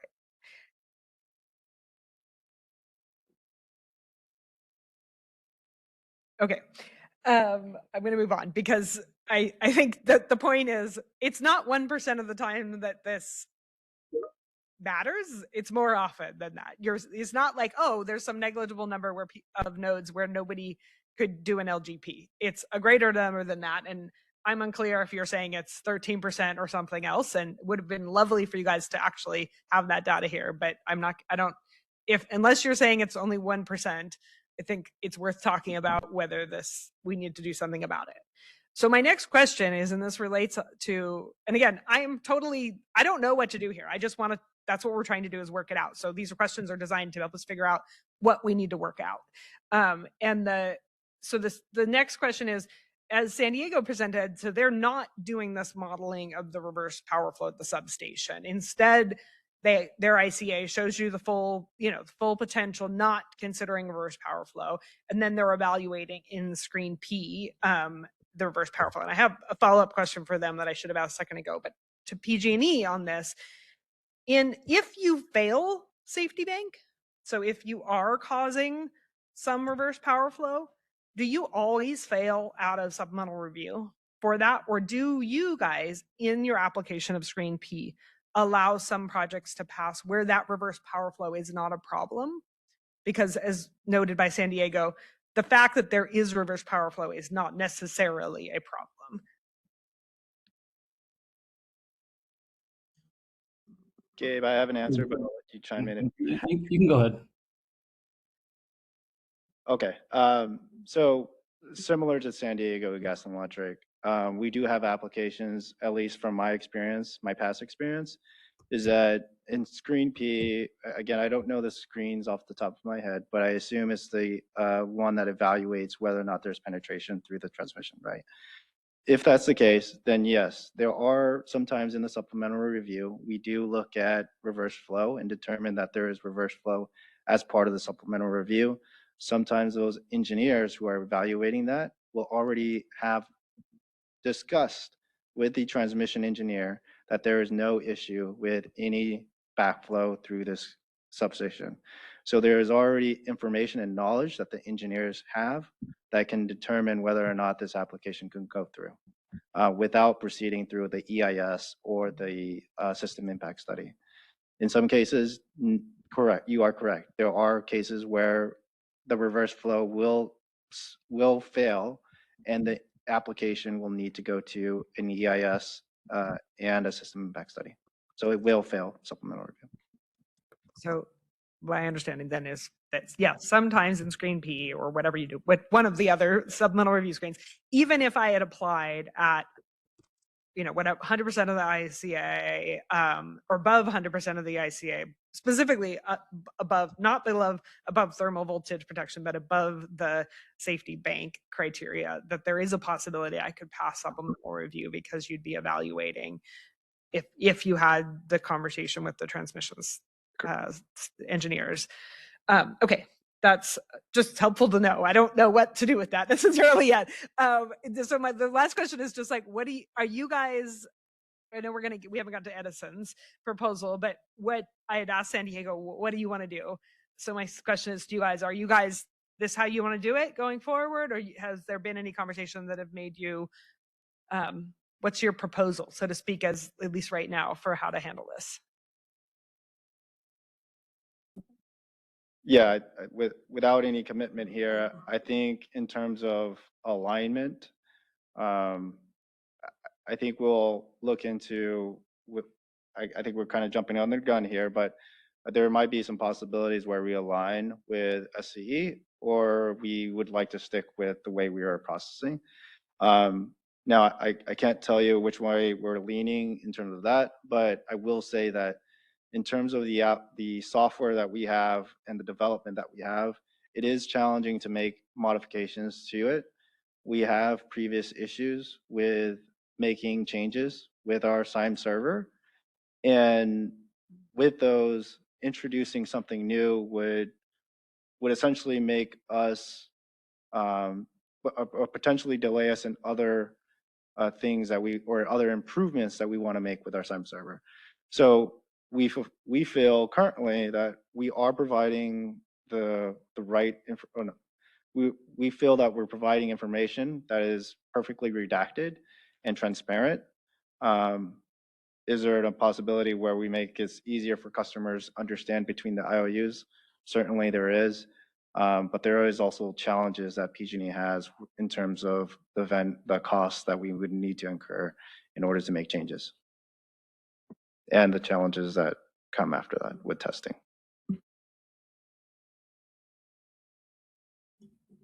Okay, I just remembered there was one other question. So in the data request back and forth that we had over the last week, one of the questions we had asked was how many substations had their load profile redacted, and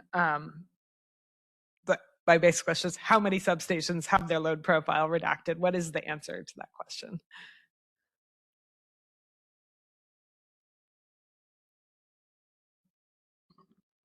I believe the answer is 74 for GEICA and LICA.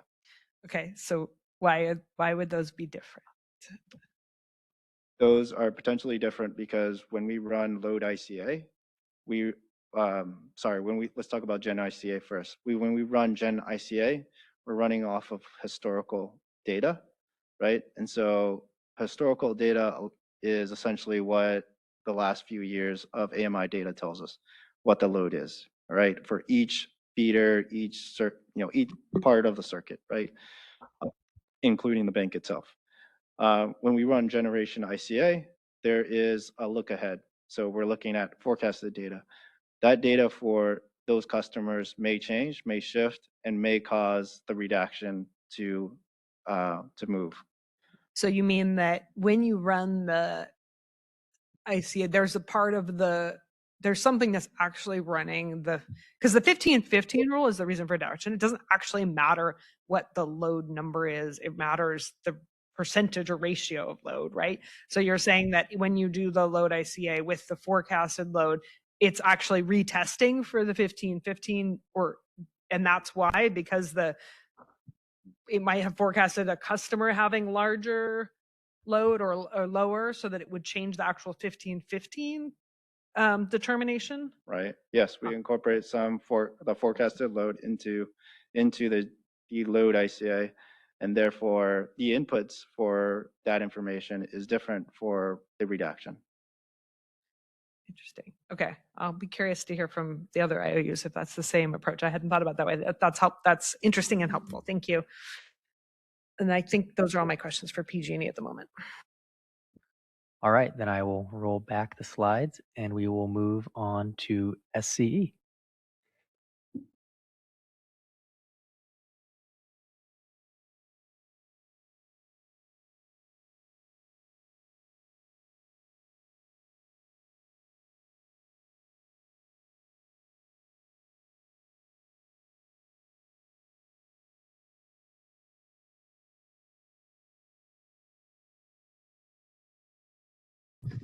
This is Antonio from SCE, going over the substation reverse power flow. We're not going to go over this again. This is OP13. We already know it. I just want to distinguish that we're going to break it down to 4 parts: definition, calculation, application, and redactions, in that order. Starting off with definition and calculation. For definition, we just define this as reverse flow past the substation that goes towards the transmission system. And this is reflective of our engineering practices and how we plan for not only our capacity, but also to ensure the safe and reliable operation of our grid. And on the calculation front, we calculate this limit by simply using the coincidental substation minimum loading, and then we use that to curtail the generation capacity of any values that exceed it. That briefly gets us into the next slide of application, where we followed this decision 17-09-026, where it states we are to present 2 sets of results, each with 3 values on our online maps. And so those 2 sets are shown in the table below, the one on the left being ICA static grid, and that was to have uniform generation, uniform load, and PV generation. And those 3 were supposed to be curtailed by the substation reverse flow, according to this OP5 from that decision. On the other end, the other set of results, the ICOF or IC operational flexibility, had the same 3 set of results: uniform generation, uniform load, and PV generation. But this set was to be curtailed by the operational flexibility limit. This is the study, the individual study that that determines the maximum amount of generation based on reverse flow at SCADA devices on the circuit. So we follow this OP and we take that wording to apply it only to ICSG values separately from ICOF. Ooh, wrong one. So on the redaction front, bottom line here, we do not redact based on substation reverse flow because we do not use it as a limiting criteria. And therefore, ICSG values are not redacted. What we do redact is just on ICOF values whenever the 15-15 circuit level test or the 15-15 line section level test fails. And that's following this table here, but that's probably a waste of our time to go through that table. Now, Sky, you asked, does this matter to us? This does matter to us. We, SCE, are in favor of using substation reverse flow as a limit in our studies because it follows our engineering practices and how we plan for the grid.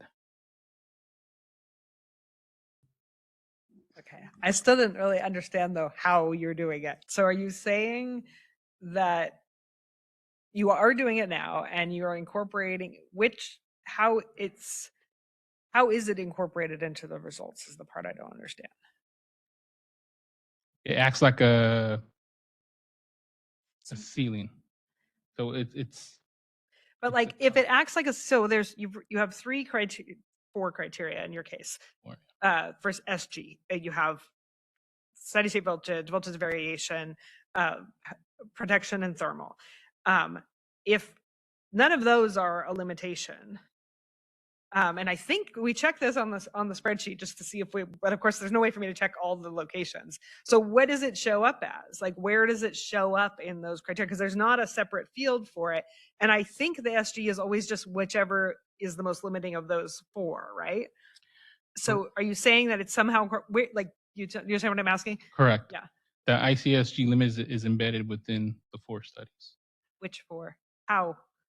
So it just acts as a haircut to all of them. To all of them. I don't I mean I I kind guess of not all what of you're them. saying, but I kind of not sure I understand how you do that. Since there was no actual substation reverse flow study, yeah, like there was for Alflex, yeah, we didn't create another one, and just for itself, we just applied that limit on top of the existing criteria. So let's say a scenario where I'm looking at ICA results and there's a protection limit of 0, a thermal limit of 1, like different values for each of them. And none of those are actually the limits, or like one of them is going to be the biggest limit. But say the substation reverse flow is actually lower than all of them. How does that show up in the results? What you're saying is you're taking a haircut off. What are you taking a haircut off of? The most limiting one then? Just whichever one happens to be the most limiting one? Is that how it works? We'll have to get back to you on that one. That's a good question. So it's not, because I think what I had understood, and I know this was the point of us doing this, so it's fine, we're figuring it out. But last time I think you had been speculating that maybe it was just off of the thermal. Mm-hmm. And I guess I'm not sure if I understand. And I don't know if it the big picture, what I understand is that one can't know what the substation reverse flow limit is from the results because it's not its own criteria. But it maybe is important to understand, well, how is it actually being done so that we can figure out if this makes sense or not. Or what the way to, because if you don't know how to do it, how are we going to tell PG&E to do it if they wanted to do it? And you're not sure how it's done. Yeah, I have to double check. Okay. And then just for the purposes of understanding again how this actually happens in supplemental review then. So if I had proposed a project above the ICA and I wouldn't know like what the substation limit, or if it was because of backfeed or something else, substation backfeed, or if it really is a thermal protection voltage problem. In screen P, are you guys looking at whether it was reverse power flow at the substation and evaluating whether that's a problem?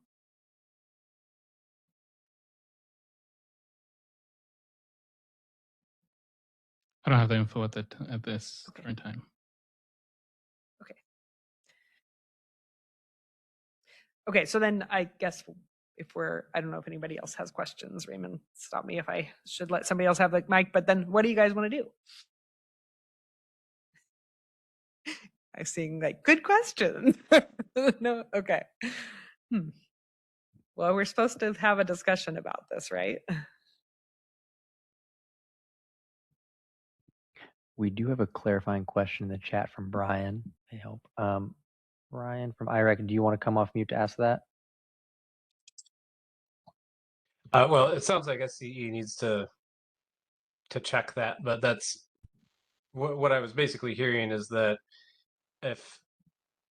basically any of the voltage steady state fluctuation protection or thermal values would be listed, but only up to the point that reverse power flow allows. So basically, you know, if reverse power flow was limited at 2 megawatts and thermal was 1.5 megawatts, then thermal would be listed as 1.5 megawatts. But if the reverse flow was 1 megawatt, then thermal would be listed as 1 megawatt, and so would voltage protection and yeah, the two voltage and protections if they were above 1 megawatt.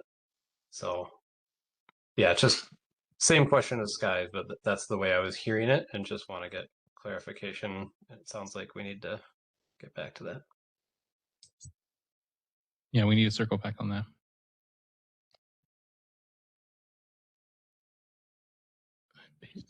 Yeah, and maybe I'm just repeating the question, but it seems like the clarification is that it is a limit applied to the limits. And so it is not public facing, but it sets the upper limit for those limits. And because it's not public facing, you're not having to redact it because you've just pre-limited the actual limiting factors. Is that correct? Correct.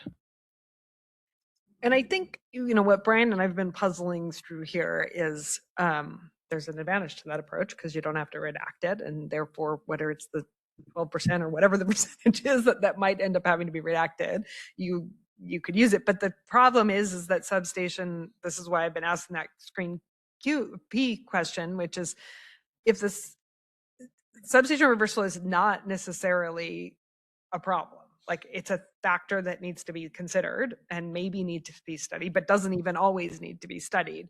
So, you know, there's a real drawback to not having that transparency for customers. So say I look at PG&E's results, I know if like I'm good on thermal, I'm good on voltage, all the others, but substation reverse flow is the limitation, that I'm probably want to explore that before I say, oh, I'm going to build a smaller project, because it actually might not be a problem at all. Again, I don't know how often, and maybe it's just Sky's fantasy that people actually do this type of analysis with the ICA. It's very possible. But that does seem like the point, that we're trying to get people to think like that. That's the idea behind it. So that's the drawback, just again, just for the purposes of airing why we're struggling with what approach we should struggle with what approach is best, is that customers theoretically can really use that information in a constructive way. And we don't want to tell everybody, oh, there's no capacity, when actually there very well could be capacity, because the substation reverse flow is not a problem. And they won't know if it is or isn't a problem until they have these, you know, smart engineers tell them that, but they'll know that it's not a definitive answer.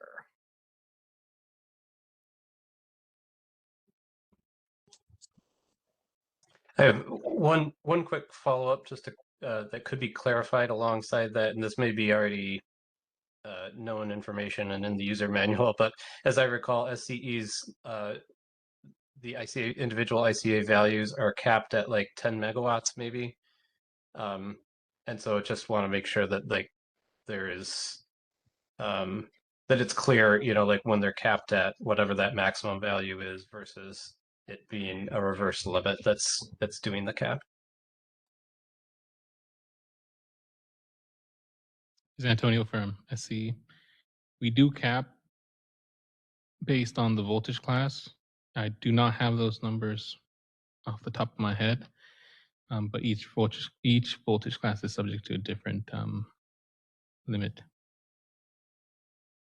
This is Michael, and Antonio, remind me, but I believe the rationale behind having those capping limits based on voltage class is because when you surpass those limits, you start to encroach on your minimum trip, and you create a condition where you could actually drop the entire circuit on reverse generation. Is that correct? Correct. That aligned with our average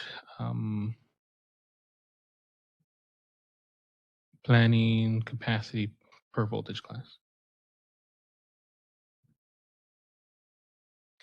My understanding has always been, looking at you guys' results, that 20 megawatts is the cap, and that it's the cap across everything. And you're saying that the cap varies by voltage class.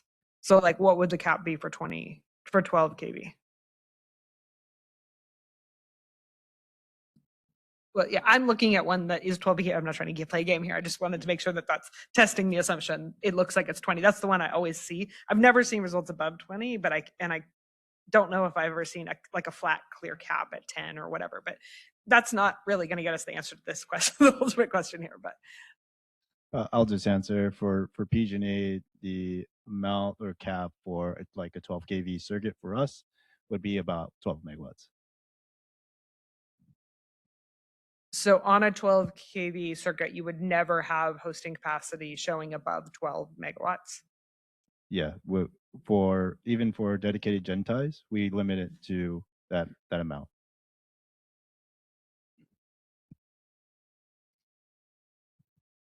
Okay. Which begs the question, how do you get to 20? Right. Actually, I want to build on that a little bit because I think this dovetails into the conversation we were having earlier this morning about differences in the binning of each of the IOU's load ICA results. I think that is at least partially a function of the proportion of circuits that are operated at different distribution voltages. So for example, like a 4 kV circuit for SCE, our typical like design criteria for its maximum loading is somewhere around 2.5 megawatts. So we're never going to see a load ICA result from a 4 kV circuit that exceeds that maximum 2.5 megawatts. And for us, for example, that makes up 18% of our total population of circuits. So just some additional kind of info when we think about the different distribution of results across the utilities. See, that proves my point. One can test these assumptions with data. Okay, so let's go back to where we are on this, the core question about what should we do about substation reverse flow. And by we, I mean you guys, obviously. What are you guys planning on coordinating on a solution? It sounds like one you've talked, but you haven't decided. Are you planning on consulting with stakeholders before you decide, or? I can take that. Ari from SCE. Well, we're consulting with you right now, so thank you for your input.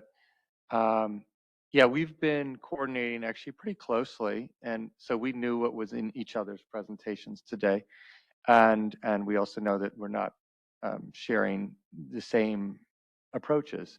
So we do understand that we have a joint advice letter due on August 24th, and we do anticipate working very closely together between now and then to propose something. So the questions you've been asking today, Sky and Brian and others, are very helpful. And we're going to take that back jointly. We have meetings on the calendar actually already to kind of take this all in, think about best practices and propose something. But I think Tom has some follow-up as well. Hi, Tom Huynh with PG&E here. Yeah, I mean, PG&E is open to the discussion. As I mentioned earlier, that these type of changes would require some changes to the software that we have developed, right? In terms of priorities and ensuring that we get the best results to our customers, while also ensuring that some of the additional things that we're doing, ACE being another example, is that those are very good changes for the customers. And so in terms of impact to the customer, we see that where we're currently at, we would like to prioritize other things that have a bigger impact to our customers. And so making changes to the reverse flow and dedicating resource and time towards that, in terms of how it impacts and how it affects our customers, in our site, it's more minimal than the other things that we're doing currently with for ICA. So, but again, I'm not saying we're not open to it. We are open, but it's just not the biggest thing that we want to, tackle tomorrow. And if I can add, I'm with Federal from SDG&E. Well said, Ari and Tom. We are also open to making sure that we align. It's just that we want to make sure to do what's best for, to give the best indication on ICA. I think it was mentioned by Ari and Tom. It's like if we move towards PG&E or SCE, we're also going to request time to implement these changes, because that's kind of what it's going to be difficult, right? Is to implement those changes, but we're not opposed to them. So either way, I think having these conversations before the meeting we're getting very close to alignment. And that's, as we said, if this is doing the reverse flow and having that value in front of the ICASG helps the customer, we are open to looking into that as well.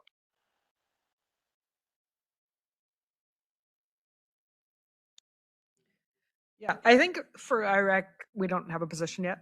We're like, we don't know what the best thing to do is. And I hear you, Tom. I'm not going to say for IREC that we think this is the highest priority issue either, but we do need to sort it out. We also need to make sure at least that it's clear to customers what the heck's going on. So, if there's a minimum transparency level involved. And I was hoping we would understand today what was actually being done. So we don't have that clarity from Edison. So it would be great if we can get that before you guys file the advice letters. And you haven't asked, but we will probably, if we come to a conclusion about what we think is right before the advice letters, we'll let you know in case you care. Otherwise, we'll protest if not. But we'd always like to not have to protest. And so that's what we're here to talk about and work out. Yeah, so I guess for now, we appreciate the work that's been done, and we understand that this is not there's an obvious right way to do this, at least from our standpoint at this time. But it is not clear to users right now what is happening necessarily. I think maybe I'll just ask you, Edison, or PG&E this afterwards, but there is another confusing area of this that I think requires some attention, which is how you're actually characterizing the safety in the results on the pop-up boxes. Because if I understand it from what's stated in the user guide, that sometimes an ICASG result shows a safety limitation, but it's not clear that it's a safety bank limitation as opposed to a safety OF limitation. And again, I want to just make sure that for customers, they understand what they're looking at is the main goal from a transparency standpoint. And the user guide seems to say that, I'll go through it with you guys afterwards, but I'm just flagging that as something that, again, just like making sure people can actually understand what the results is telling them is pretty critical.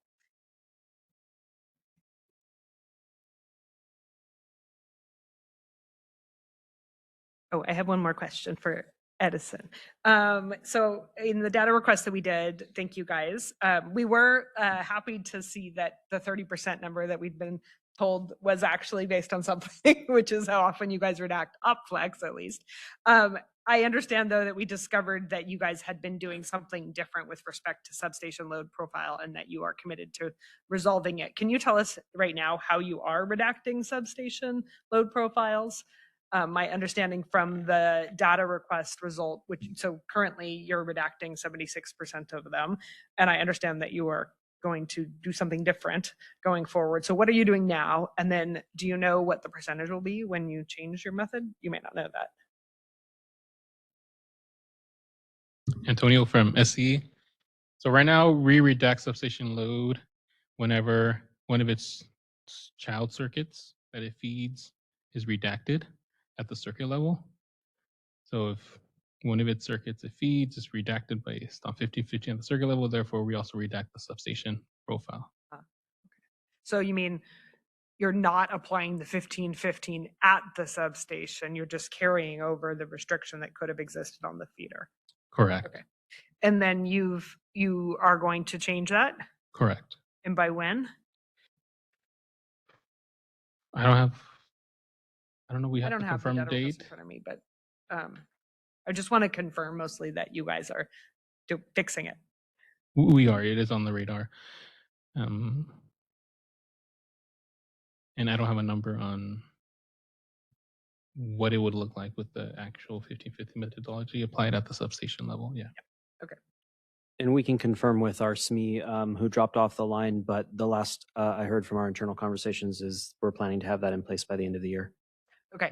And maybe next you guys could report out or send me a supplemental answer to the data request that shows what the new number is, just so we can make sure that it's not, that it did seem to resolve what is obviously a significant difference there. Thank you. We have a question online from that. Ben, do you want to come off mute so you might be able to elaborate on your question? Sure. Ben Schwartz with the Clean Coalition. Just on that issue, I'm curious about when SCE had first identified or scheduled this issue to be amended, and then what the proposed shift is to. Would it actually be strictly implementing the 1515 rule at substations? It will be that, and then some extra precautions to ensure our customer data is not out there. So for example, if a substation is feeding multiple circuits, but only one of the circuits failed the 1515 at the circuit level, then theoretically that can be reconstructed using the existing profiles for the other circuitry and for the substation. So under that case, we would also want to redact a substation profile so that cannot be recalculated. And then just as a follow-up to that, when we say applying the 1515 rule, I guess I just want to be explicitly clear about how that is being applied, because I know that there have been some different methodologies for it that I've seen amongst the utilities. Is that being applied on an annual basis? We currently test the circuit and segment level 1515 every month. So it's the total load for the month? Oh, it's the, I don't know. We have to double check, but I believe it is the maximum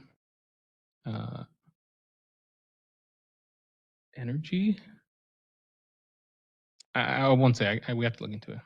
Okay, and actually, I'm curious between the other IOUs how they're applying the 1515 rule as well, just since we're on the subject. Hopefully it won't take too long, but it would be really interesting for me to know, and valuable in a number of proceedings, including the data working group proceeding.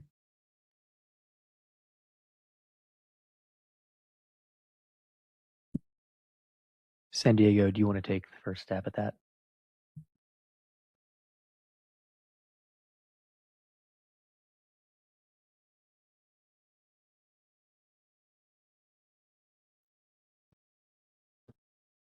Yes, this is Zohaib from SDG&E.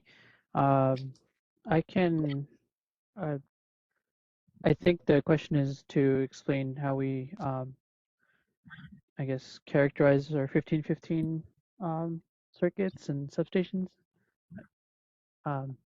But basically, it's just whether there are, whether there's one customer that takes 15% or more of the load of a particular circuit or substation, or whether there are 15 customers or less at a circuit or substation. And if anyone else on my team wants to correct me on that, please feel free.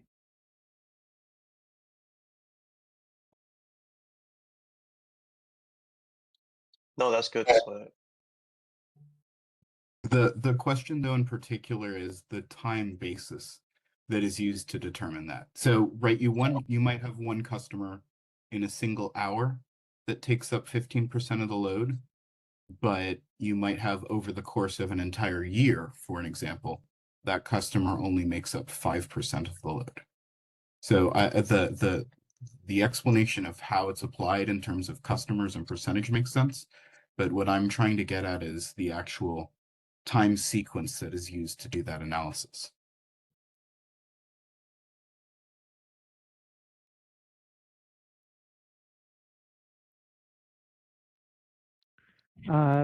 Yeah, I understand the question, but yeah, I right at this moment I can't say for sure how exactly we calculate that. It's something we need to ask our technical expert on that, who's unfortunately not on the call today. Thank you. Yeah, it would be great to hear back from you on that, and I appreciate the answer. Thank you.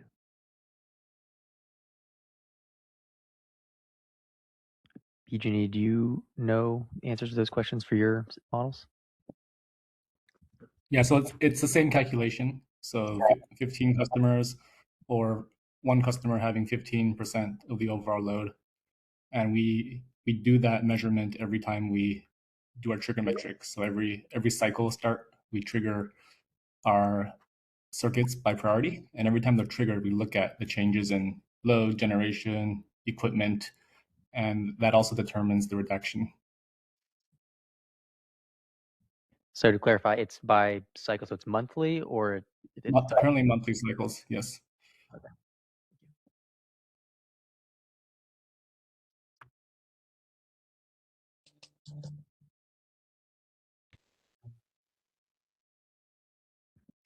Brian is asking if PG&E wants to take another hack at explaining how less than 12.9% of ICSG is redacted for PG&E. Yeah, so ICASG, as we see it on the map, that's the most limiting hour. We look for the minimum of thermal voltage, etc., safety bank too. And we look at the most limiting hour. Not all hours, just the most limiting. For LGP, we don't look at most limiting only. We look at the entire profile. Now that's a much more harder criteria to meet. So that's why it's 12.9%, because for any hour where we redact, that counted as an impacted circuit. So those two subsets are not mutually exclusive. You can have an impacted LGP circuit, but the most limiting hour isn't redacted, so the ICA SG on the map is not. I know it's confusing. You said, if the most limiting hour is not redacted, then the ICA you can have SG you can have a situation where the most limiting hour is not redacted. But for LGP, you'll find another hour that's not most limiting to be redacted. And that's the problem that Sky has defined. Can you explain how, so the two safety bank numbers, they're 26.8%. The one is redacted for at least 1 hour, and then the other is redacted for all hours, but they're equal. So that's why I'm trying to figure out how the safety bank would be not redacted for some hours. So the LGP profile it's temporal. You have all the hours. And yes, it's true for safety bank is redacted for all hours, right? But safety bank's not the only constraint we're considering. So you imagine the LGP profile and you evaluate the minimum of every constraint. If none of them are safety bank, then none of them are going to be redacted. If they are safety bank, that hour will be redacted. So even though safety bank gets redacted for all hours, that doesn't mean it's going to be limiting for that hour. It might not even show. In other words, the 12.9% is the ICASG, the amount of times ICASG as a cumulative is redacted. Is that the right way of saying it? No, so the ICASG, so what's published on the map is ICASG for the most limiting hour. We only care about 1 hour, the most limiting. For LGP, there's more hours, a lot more hours. Right, but you publish ICASG for Correct. all hours. Correct. And what you mean is that it's not the most limiting. Safety bank is not the most limiting in all of the hours. So it's ICASG that's, you're saying that statistic of 12.9 is essentially when ICASG is redacted because safety bank is the most limiting. No. Because it violated the 1550. No, that's not right. So the problem statement right now, which all triggered this, right? It's LGP is not usable because there are redacted values in the profile, right? Because you need a profile to do LGP. Isn't that correct? Not that the LGP, the ICA isn't usable at all. It's not just for LGP. If the most limiting criteria, I mean, it's for all of them. If there's a piece of data redacted that you need to know to decide whether you're going to be screened, it's relevant for both a regular project and an LGP project. Okay, well, we don't have that number currently here, right? So I know that. It's unfortunate. Yeah. Well, because I think the way we understood your problem was LGP, right? If you want to know what's the redacted ICA SG that's most limiting, we can tell you that. I think let's go ahead and in terms of time, let's proceed forward if that's okay. We could maybe visit Sky and for Ben in terms of what maybe could be explained through a picture or diagram might be the best in terms of what we're trying to explain. So let's revisit that if that's okay. Actually, if SEE could just take a quick moment to follow up on the how we are incorporating the substation reverse flow in the results. Antonio, you want to share? Yes, Antonio from SE.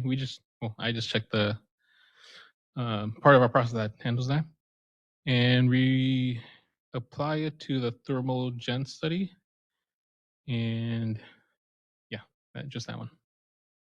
So essentially what that means is if the reverse power flow at the substation is lower than the thermal limit, then the thermal limit will reflect the reverse flow at the substation, the limit. Correct. Yeah. But in doing so, it will say thermal still. Correct. Yeah, so as the conversation continues about what's the best way to proceed, given the variety of different approaches, it'd be really helpful for us to understand from stakeholders' standpoint, knowing that if we break this out into its own criteria, that could result in higher levels of redaction, right? So there's kind of a trade-off in. I mean, it would result in redaction of, it's not going to result in the higher redaction of the other ICA criteria, but it will result in you not knowing, not being sure if you can use the ICA or not more often. Yeah, definitely. That's essentially the trade-off we've been struggling with, and we understand that it is a trade-off.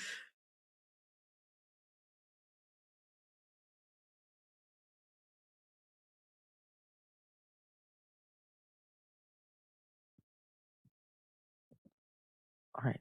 Are there any additional questions, either in the room or online?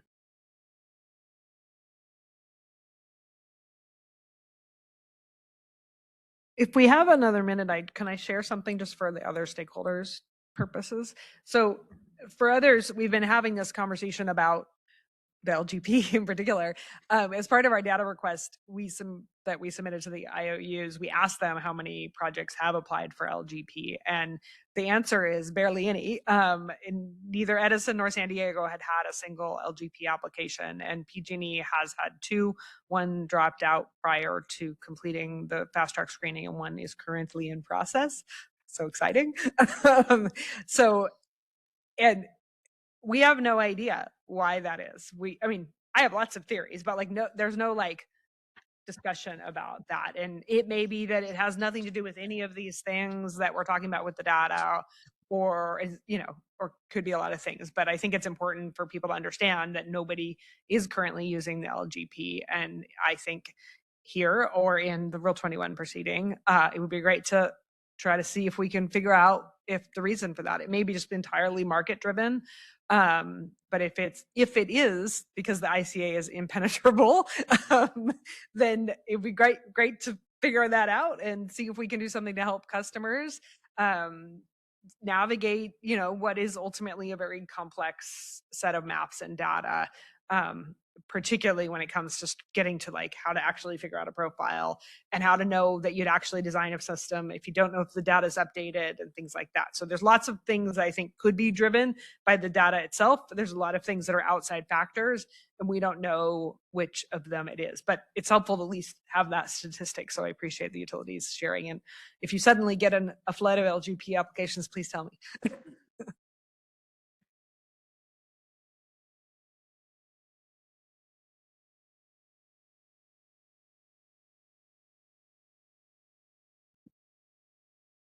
Are there any other questions? If not, we might head to next steps.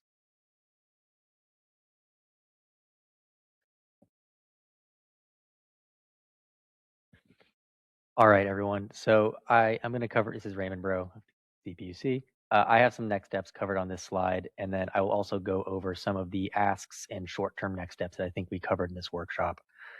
So Next up, July 31st is when the IOUs will be releasing their 2026 second batch of biannual ICA reports. August 24th, so 60 days after this workshop, is when the IOUs will be filing a joint Tier 2 advice letter, modifying or codifying appropriate safety bank practices, and parties will be able to file protests on that. January 31st is when the IOUs release their 2027 January biannual ICA reports, which will include the ICA refresh rate fields and the ICA concordance fields. I want to add a note there. The requirement for the tracking of those fields begins before that report releases, and the requirement for the ICA trigger date to be displayed on the map also occurs before that. It's 6 months after the resolution, so it'll be It would 6 months after April 9th, so around October 9th. By the way, that should say January 31st, 2027. It's implied, but that is a good correction, Ari, and thank you. Yes, that should say 2027. In April 2027, that is the deadline, I believe, for the display of transmission substations on the DRP maps, but the utilities appear to all be well ahead of that schedule. And then in August 2027, 30 days after the July biannual ICA report, that is when the IOU shall file another advice letter recommending potential improvements to ICA scope and methodology. So this would be things like considerations for the bespoke engineering assessments that are currently captured to zeros, and how we may try and incorporate or improve ICA, because that is not in the current scope of the ICA. If there are no questions on that, I will just read aloud some additional next steps and short-term asks. I'm sorry, these were all written in my notes, so they will be more casual. There was an ask for a written description from SDG&E for their modified voltage analysis methodology. SDG&E seemed open to this. That can either be distributed to the service list, potentially with the recording of this workshop, which will be sent out usually within 2 weeks of the workshop. If that takes longer, we can discuss another way to distribute that either to the service list or, worst case, at the next workshop. It is always preferred to be earlier and on the service list. There was a similar request for a written description for San Diego on the algorithm changes in Synergy, what was changed, and the impacts of those changes. There was an ask for in the biannual reports, which will be coming out in January, when discussing triggered circuits, if there is a backlog of circuits, such as is the case for PG&E, saying there's 293 circuits, there's 450 updated circuits, to also list of that 290 of the triggered, how many were in that cycle, just to get a better understanding. We do understand that you switched and are catching up, and we hope you can do so. There was an ask to, at the next workshop, discuss the 0.3 volt buffer for voltage violations. So we will be in contact, the commission and the utilities, and hopefully we can communicate on that. And I hope there's some sort of sandboxing to do. I will follow up on that. There is a request, at least for SCE and SDG&E, to follow up on how the 15-15 rule is applied. More specifically, the time series, that being if the customer triggers the 15-15 rule on 1 hour, or if it's the average across a month or some other cycle. Useful information. And let's see, there is a request for PG&E to follow up on the safety bank redaction on the ICA static grid 576 percentage of redactions versus the ICA static grid most limiting hour percentage of redactions. All right. I think there's a couple more. There's the PG&E was going to circle back on when they're going to get the trigger date on the pop-up boxes. And I guess we should ask San Diego that question too, if they're planning on doing it, and if so, by when. I don't, unless they presented on that and I've forgotten already. Go ahead, Raymond. The latest that should be done is 6 months following the resolution. I believe it was put in the chat. Yeah. OP6, I believe, indicates that the information in table 2 has to be implemented within 6 months. And of those, the trigger date field specifies in the table that it will be on the ICA pop-up box. Okay, so that doesn't exactly answer my question, which is when are they actually going to do it? But I thank you for that clarification. I also think we'd had a conversation with Edison about looking at the 50% of feeders that have 0 hours that are only, or zero limitations are only 10 to 15 hours or something, and trying to do an analysis to see, are they randos, so to speak, or correlated, and maybe also understanding like, what does that actually look like? Is that, because I actually think that if we understood that, that would be illuminating and help us understand how big of a concern this, well, I don't think that's right, but I think you guys have the data, you can look at it. And I'll show you offline here what I'm referring to from the data we looked at before, which did find a bunch of randos, not a clearly, grouped set of hours. So I think, and I don't know exactly what that looks like, but I think that would be informative and helpful to understanding what's going on and whether an LLP would fix it or would be a viable alternative as well. Sky, just to clarify that request, that's specifically with regard to the load ICA results? Yeah. Okay. I mean, obviously I'd like it for the generation too. I think we've been leaving generation just entirely out to the mystery of this process. I literally was going to ask this before you asked that, but the other thing I wanted to know is that, and we just may do a data request on this, but one of our concerns we have lots of concerns about the concordance tracking, but one of them is that I'm concerned that there's going to be not enough generation projects for you guys to actually do anything with respect to determining ICA results. I don't know if you guys we raised this in our protests. If you guys have contemplated that, and also if you have a sense of whether there's going to be any meaningful amount of generation projects that can actually be applied, so that we can get to concordance, because my concern is that we're just circling the same thing and never coming to an actual answer. I think with load, you will have a larger size, but still not a lot because of all the cutoffs that had to be worked into that. But with generation, it seems like we might not have very many projects at all where you can compare an outcome that's not already tied to the ICA results. I see nodding, but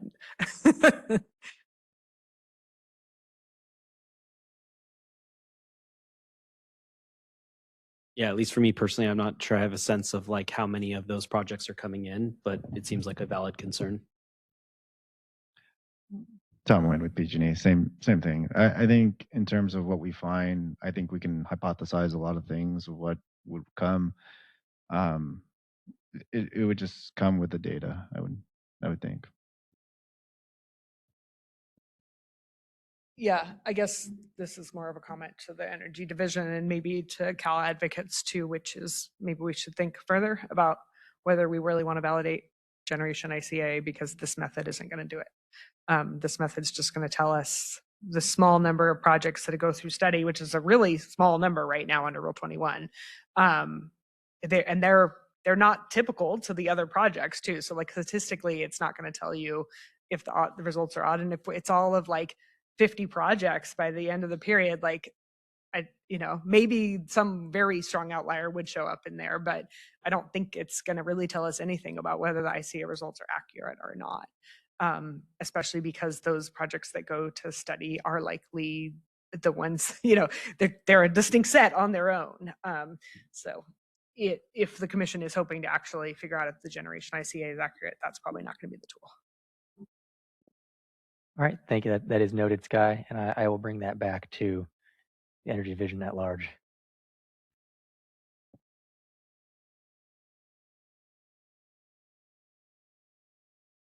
All right, I am not seeing any last-minute questions in the chat or online. Are there any in the room, or was that?